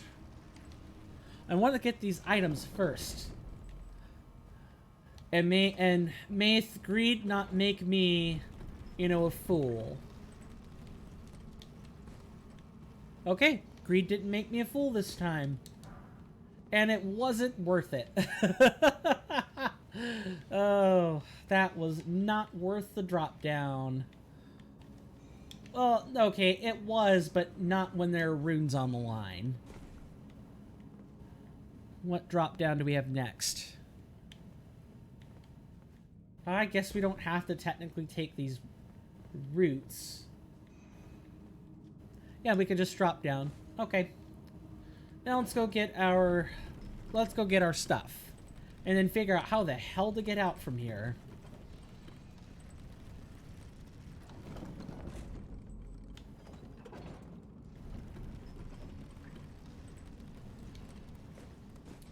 Or not, because I overestimated the jump. Good God, this is gonna suck. You know, when Coin says he isn't the best at platformers, he means he isn't the best at them. I don't think I'm terrible, but I'm not proficient either. Clearly, I'm not that proficient. I am no Zem 92 or you know, I ate your pie. I'm not someone who speed runs platformers and other sorts of things for a living. I'm just okay. Oh, you can jump up on this. Good, good. Alright, now the hard part. Now we have to actually make this jump. Platforming in my Soulsborne game? More likely than you think. Okay. I was a little worried, but we got there. Now we're going to send this platform up in case the boss is down here. Which it probably is. I mean, why wouldn't it be? Yeah, route passages, totally not ominous.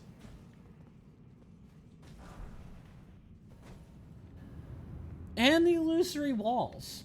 So many of them. But no, there's just more passages, more routes to walk on. This would be a fun Dungeons & Dragons prompt. Explore a hidden cave with many illusory walls. Finds nothing but route passages that they have to walk on. And if they don't walk on them correctly, it is instant death. Or, you know, it's falling into an endless void. That sounds like fun. And we can't use turret in here. So I don't know what the heck I'm supposed to do.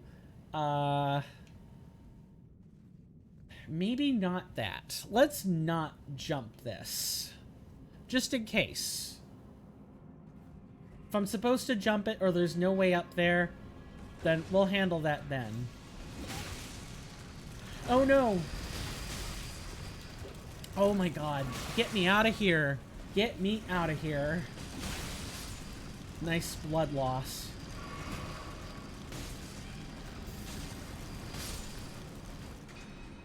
Oh, Christ and crackers, run! Yes, I forgot to mention the maiden. Oh, that would have been great. Nah, that's okay. I don't mind the non-spoiler.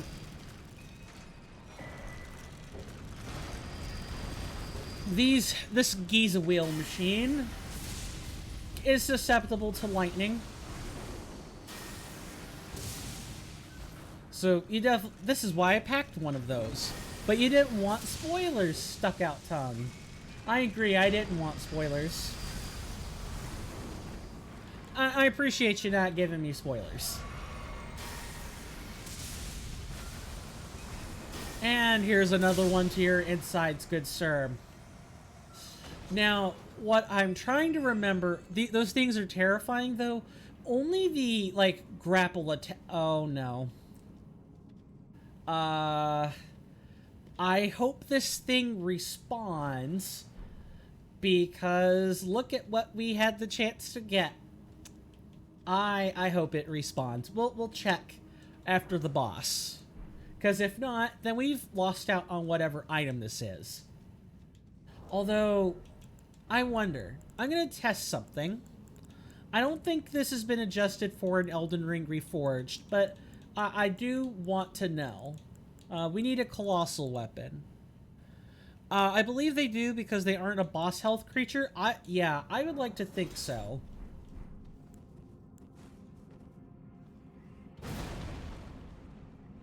Nah, yeah, it proceeds to smash the statue. Misses the statue entirely. Yeah, okay. I didn't think so. Alright, we'll have to hope it respawns. And if not, we'll go from there. Is this an illusory wall? Nope. Is this an illusory wall? No. I didn't think so, but I wanted to eliminate the obvious. I will say, the illusory walls in Elden Ring, there haven't been any that have been added by the mod. This is just pure vanilla jank. These are some pretty devious walls. They really blend in with their surrounding environment. Gestures to every wall in Soulsborne. Title. Is this an illusory wall? Is this an illusory wall? No? Keep going. Yes, I have seen some people who will sit down and play, and once they discover that there's an illusory wall there, I had to check.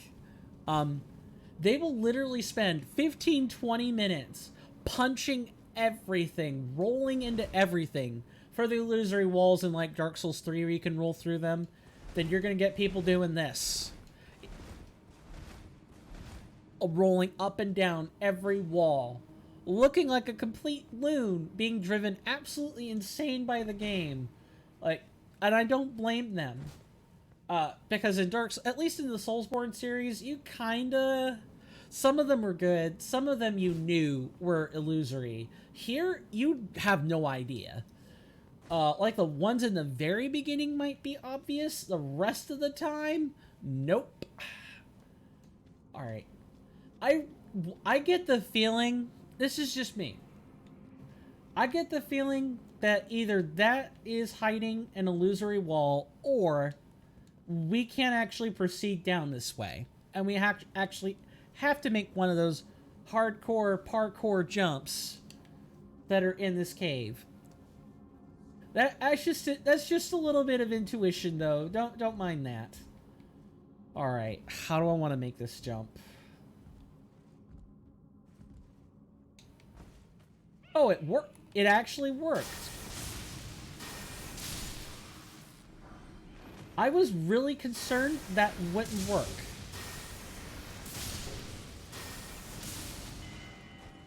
Alright, if you're gonna jump down there, go ahead. Where did he go?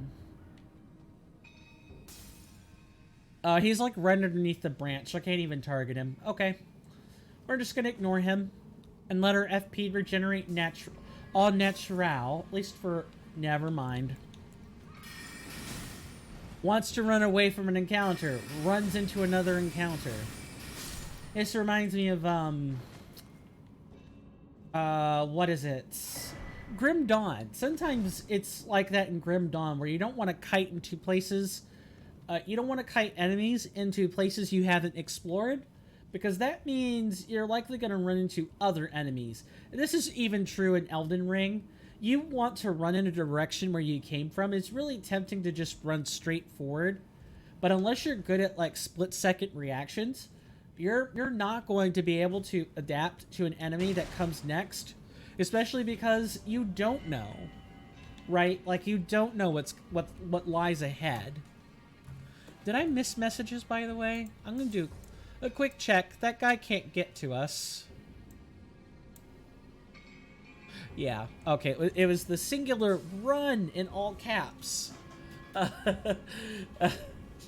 That was a well-timed response. Okay. There's like a... No, I thought there was like a passage up there. There's not. Man, these route passages are very deceptive. Oh, look. A Statue of America. I wonder if this is where the boss is. Probably. Is this illusory? No, it's not. Game, how do you expect... Oh, you can jump. Or, like, jump around them. Neat, I guess. Oh, God. What? What? That was a one-shot? You've got to be kidding me. No wonder there was a stake right there. I forgot about that. I've been in here once, mind you, but I just... Oops, didn't mention that either. Okay, yes. We're like Indiana Jonesing this stuff now. I don't know. I don't know which experience people prefer, if I'm being quite honest. Half of me enjoys not knowing what's going on, but this is like supposed to be a structured LP. People are kind of... I'm not getting near that thing. Oh, so now you don't trigger. Now you don't trigger. Oh, okay, game. You do that. I guess that's a good question I can ask. Do people prefer, like, I hate to say, I won't say. Um, do people prefer the first time experience, or is it more like, I prefer the structure? That enemy clearly knows content. It does. Look at all these inert clumps, by the way. I just realized that there are so many inert clumps. And yes, there were drop frames apparently. I'm so sorry about that. What do I need to repeat? If you don't mind my asking. We're going to use a mist. Was me hitting pause by accident? Okay. Oh. That is not good. Then I guess I don't need to repeat. Oh. Every time. Every time. Okay. So these are meant to explode.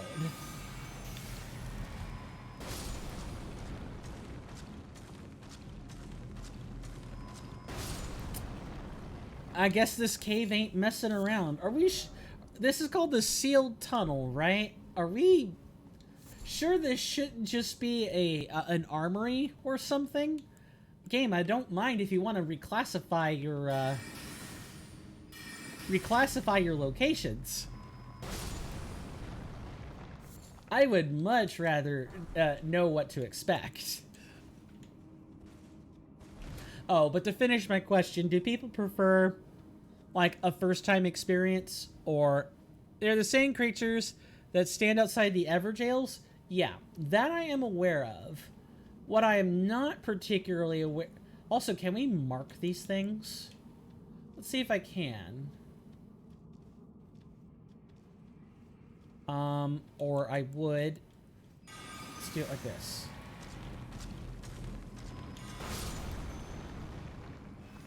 Explosive stone clump. Okay, they're creatures. They have their own entry and everything.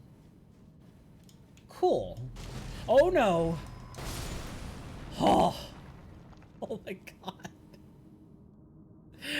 Oh. And an illusory wall? Okay, game. You do you, I guess. I suppose the game is not going to, I like both, although I think having a less structured LP, I almost called it an FP, is sometimes fun, because you get these moments of surprise. Yeah, it's like, in what Rowan said, fair. The man I usually refer to in terms of like my inspiration for like LPs is Chugga Conroy. He's got like, what is it, 3 million subscribers? Like either 1 million or 3 million. I forget the exact number. And he's known for structured LPs just like this. Although way better than mine. They're long form YouTube content, and he has a good editor. I kind of hope to do something like that, but for streams. That is my stated goal or stated inspiration, and even he leaves some things up for surprise. Or sometimes he won't. The research will be inconclusive when he goes to do something, and it'll be like a complete jaw-dropping moment. Or most of the time, it's like you have a percentage chance of something happening, and that percentage chance is like really small, and he always gets super excited whenever he manages to get this really small chance to occur. The most like famous one I know of is Earthbound. He did like an Earthbound 2. Is it Earth? Yeah, I think it's Earthbound 2, or it might be Mother. No, it's Mother 2, and it's called Earthbound. Where there was something that was supposed to have like a 1 in either 8,000 chance or 1 in like 6,000 chance, and he didn't expect it would ever happen, and it totally happened. Caught him by surprise, and his reaction was just super authentic. Like it was one of the most recognizable screams ever. It was just unbridled Chugga-Conroy. And that's kind of what I try to embody, is someone who's either done their research or has played the game before, and kind of wants to show what their favorite game can do, but also leaves things up to surprise. Which is hard on a stream because you can't... You can do research beforehand, but coming up with ways to display that information requires like 6 or 1 year's worth of prep time in advance. And I'm just not sure I have that much time without also learning how to edit videos. I'm at this weird place in my content where I know what I want to do, but I need to take the time to learn it. And I'm not even sure it's going to be as good as what they can do, or something comparable. I'm not looking to beat the man at his own craft or anything. I can't. And that's kind of not the point of Let's Plays in the first place. But I want to do a good job. And I want to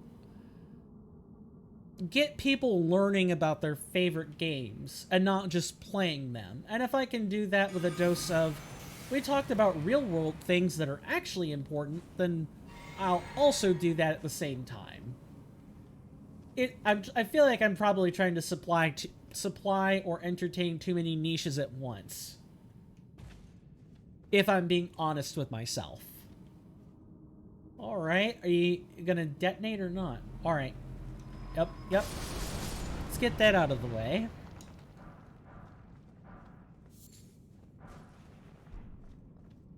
Man, is this the cave that never ends, or what? Oh, I think it's coming to an end soon. I do not... Oh, no. Does this lead to... No, this is going to a divine tower. Okay. Now, what I don't remember is what kind of boss is here. Is this a Stone Digger troll, or is this another, or is this like a Crystallian? I forget exactly. Oh well, we'll learn it together. And with that, typically with bosses that I don't know, and I don't know how to handle them, I'm definitely quiet during these. So, I will see you guys on the other side of this inevitable boss fog. Oh, that's what's here.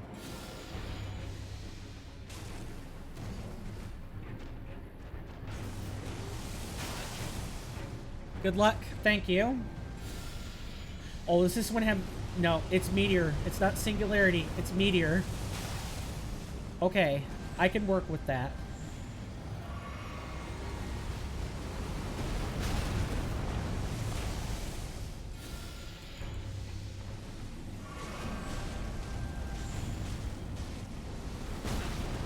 Oh, and they are susceptible to poison. Good luck. Good. I'm glad to have known that.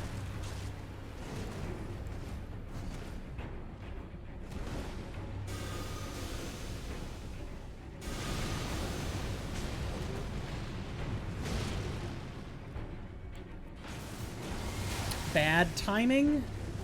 Wow. Move spam much, boss?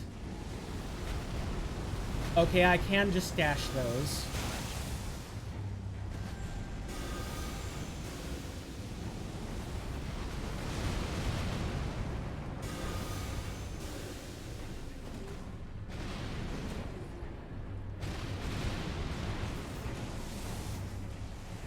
I think they might be immune to frostbite. Or at least I'm not getting very good applications.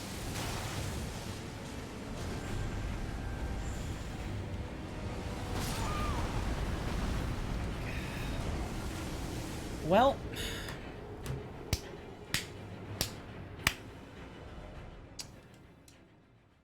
he is in vanilla, at least. Yeah, I don't know about Elden Ring Reforged. I seem to recall the same immunity being in place, so I was wasting time with applying frost there.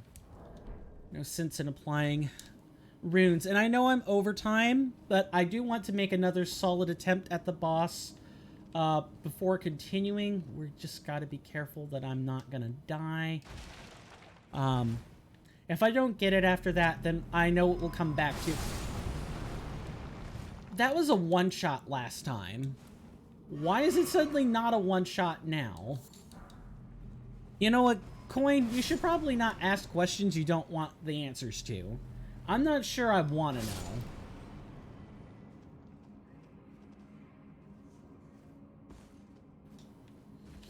But this is like the other half of the game where like exploring is cool and all, but you will eventually have to fight things. The combat is the most bread and butter part of the game. If you don't have combat in these FromSoft games, you're kind of not, you don't have a FromSoft game in front of you. You might have a different one, but it ain't the ones we come to know. And I think the first one was a one-shot because there were like 5 or 6 of those stone bundles on the platform. You're probably right. I must have gotten hit by multiple explosions, and I just didn't see the second one. But still, they knocked out half of my health, and that ain't nothing.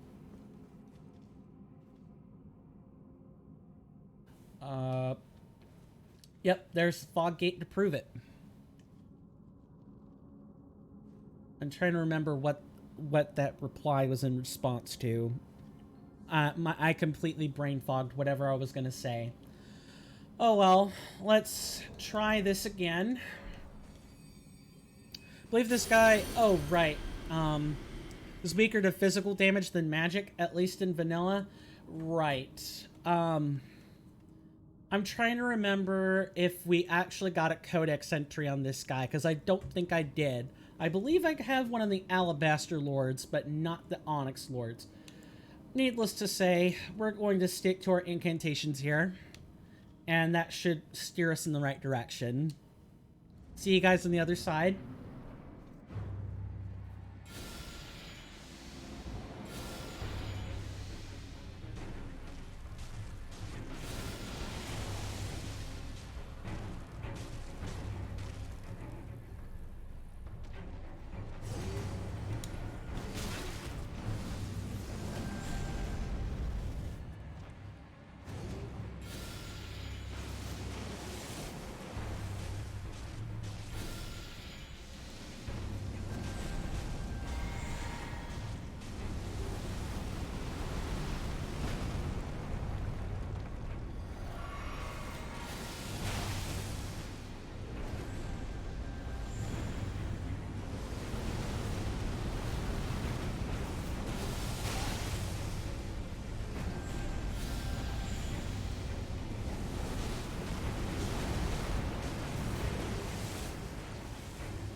Bad timing.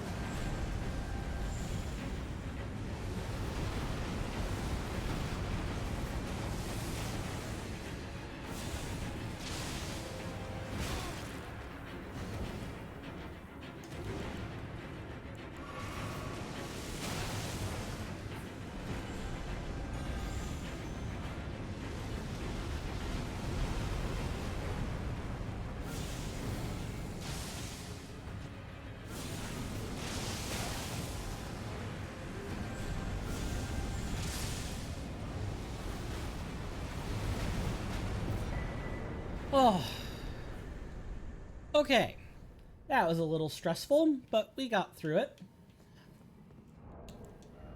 All right, let's take a look at our new find. Thank you, thank you. Appreciate the GGs. We got a great sword, right? What a great note to end on. I do want to see what's beyond that gate, but I won't go much further than that. Where is it? Much earlier. Great sword, great sword, great sword. Where did I spot it? That's a katana. Nope, we're getting into axes now. Okay. Lord Sworn's great sword. Nope, that's not the correct one. I know I saw this earlier. Huh. Am I misremembering, or is it like a giant weapon? Onyx Lord's greatsword. Thanks. I forgot the last part. Onyx Lord's greatsword. Onyx Lord's greatsword. It's got to be like right here. These are colossal swords.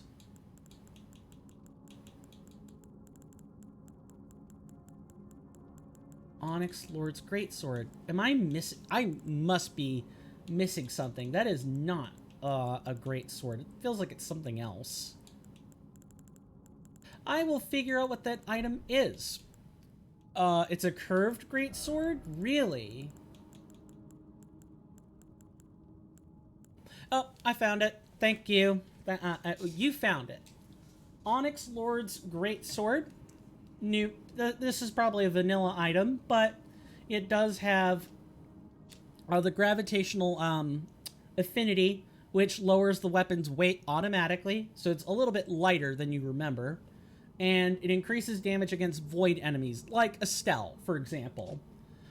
Great sword forged from golden-hued meteoric ore. The blade conceals gravity-manipulating magic. A weapon unique to the Onyx Lords, a race of ancients with skin of stone, who were said to have risen to life when a meteor struck long ago. Unique skill, Onyx Lord's repulsion. Thrust the armament into the ground to create a gravity well. In addition to dealing damage, this attack sends enemies flying away. Oh, it deals extra poise damage. That's a nice weapon. And we've had a few caves like this before, where here we have a return to entrance, but we also have something beyond it. Let's see what that beyond is, and then we'll kind of call it. I could see the rest site there. So this is an excellent note to end on.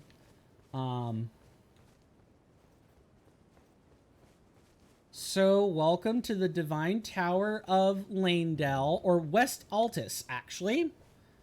Here the game is just offering corrections. And we can't go through here because we have not defeated Morgott. And I can say that because Gideon literally is the word bearer for the area.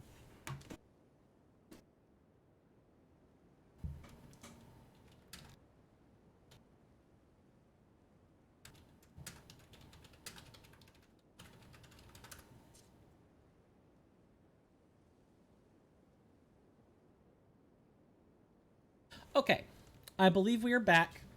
So, great. I really enjoyed what we did today. I love being able to explore Elden Ring Reforged. Drop some frames, display gorgeous views. The stream does it all. It does. I wish it didn't do it all. I want the gorgeous views. I don't want the drop frames. I hate that stuff. Maybe once, college is over, at least for the time being, I can look into this I can look into the drop frames a little bit more. Maybe try to keep them minimized. But yeah, I'm going to leave you guys with this excellent view. It's a great view. You've got the Erd Tree over there, and you've got another tower off in the ocean, and you've got the cliffside and this tower over here. I think it's a great view. And we even get a golden sky. It's so picturesque. So next time on Elden Ring Reforged, we're going to go back and finish exploring the outskirts. I guess, you know, the stream title was Leyndell or Volcano Manor. Our intention is to go to Volcano Manor, but we ended up going to Leyndell first. Sometimes it's just how your destinations and journeys go. Sometimes you intend to go one place and end up getting stuck in another, and you just have to learn to appreciate the circumstances that you find yourselves in. Remember that in life. Sometimes you have one destination in mind, but life gives you a set of circumstances that make you go completely somewhere else. And as long as it isn't breaking you or life isn't too rough, then perhaps you can appreciate the change in scenery. Maybe it was good that you stopped to smell the roses and all that. Just food for thought. That's pretty much our intended goals, to kind of loop back around and head to the west. Next time that you guys will see me, we'll be playing some more Mass Effect. We'll be on episode 2. I will go ahead and let you guys know I already have another file prepared, because we found some checks that we had to go and fix. Well, we had items that we had to go and get, and we couldn't get them. We didn't have a way to get them. So I went and I went and reallocated the necessary points. Look forward to more goodies on Wednesday. And that'll be also here on Twitch. I want to take the time to thank you guys so much for stopping by. I really appreciate it. If you like the content and haven't done it before, or you haven't done it already, feel free to leave a follow. Lets me know that you like the content and you're looking forward to more. Make sure notifications are on for the same reasons. If you want to be part of our Discord, I have a Discord community. It's small, but I have one. Drop a Prime sub, or someone can gift you a tier 1, which is honestly even better. A Prime sub, a tier 1 Patreon subscription, any number of other things gets you into the Discord, and we vote on games there. Like, if we complete something on this channel, my patrons and my subs will get to vote on it. You do have to be at least tier 1 for the subs in order to actually place a vote. But if you want to be part of, like, watching the voting process, a Prime will at least get you there. I can discuss more about that later. But just know that your subs come with various tiered package benefits. You at least get some sweet emotes out of the deal. You get 6, 1 animated, 5 static. You get double channel points. And, of course, the Discord. That's probably the most important benefit of all of those. But financial support is never required. Don't feel pressured to sub. I will always be here, unless something happens to me, making content. So at least look forward to that. The content itself is free, but access to me or stuff in private, maybe not so much. If you want access to that, feel free to financially support in that way. In terms of shoutouts for today's stream, I always do this before we leave. I have 2 in mind. First is going to be, if you want something chill that you could sleep to, check out Bob Ross. It's airing an old art show. Where the chat is slow and you're kind of meant to just have it in the background. And they're doing a weekend marathon. It's probably toward the end of that marathon, but they are doing one. Go check that out. I usually pop in from time to time. Then in terms of the other one, if you like RPGs, and you want a more high stakes playthrough of one, like a speed run or a special event, check out I Ate Your Pie. Make sure I've spelled it correctly. I always get the chance to mess these up during the ends. They're playing Super Mario RPG. What was the game? Legend of the Seven Stars. which is like it's like the precursor to Paper Mario. It's good. But that is a very, very active stream. So if you don't want to go there because you prefer something quiet, totally understand. Just want to give those options out there. Other than that, I guess I'm going to go ahead and let you guys go. I won't keep you from whatever it is you're trying to do. I hope you have a productive rest of your day. My name is Coin, or Swirling Vortex, or Steven. You can call me any of those three things. And you guys are welcome in my hallowed halls anytime. I mean that, sincerely. And with that, I will see you guys Wednesday. Or if not, I'll see you whenever I get to see you. And with that, take care of yourselves. And bye-bye.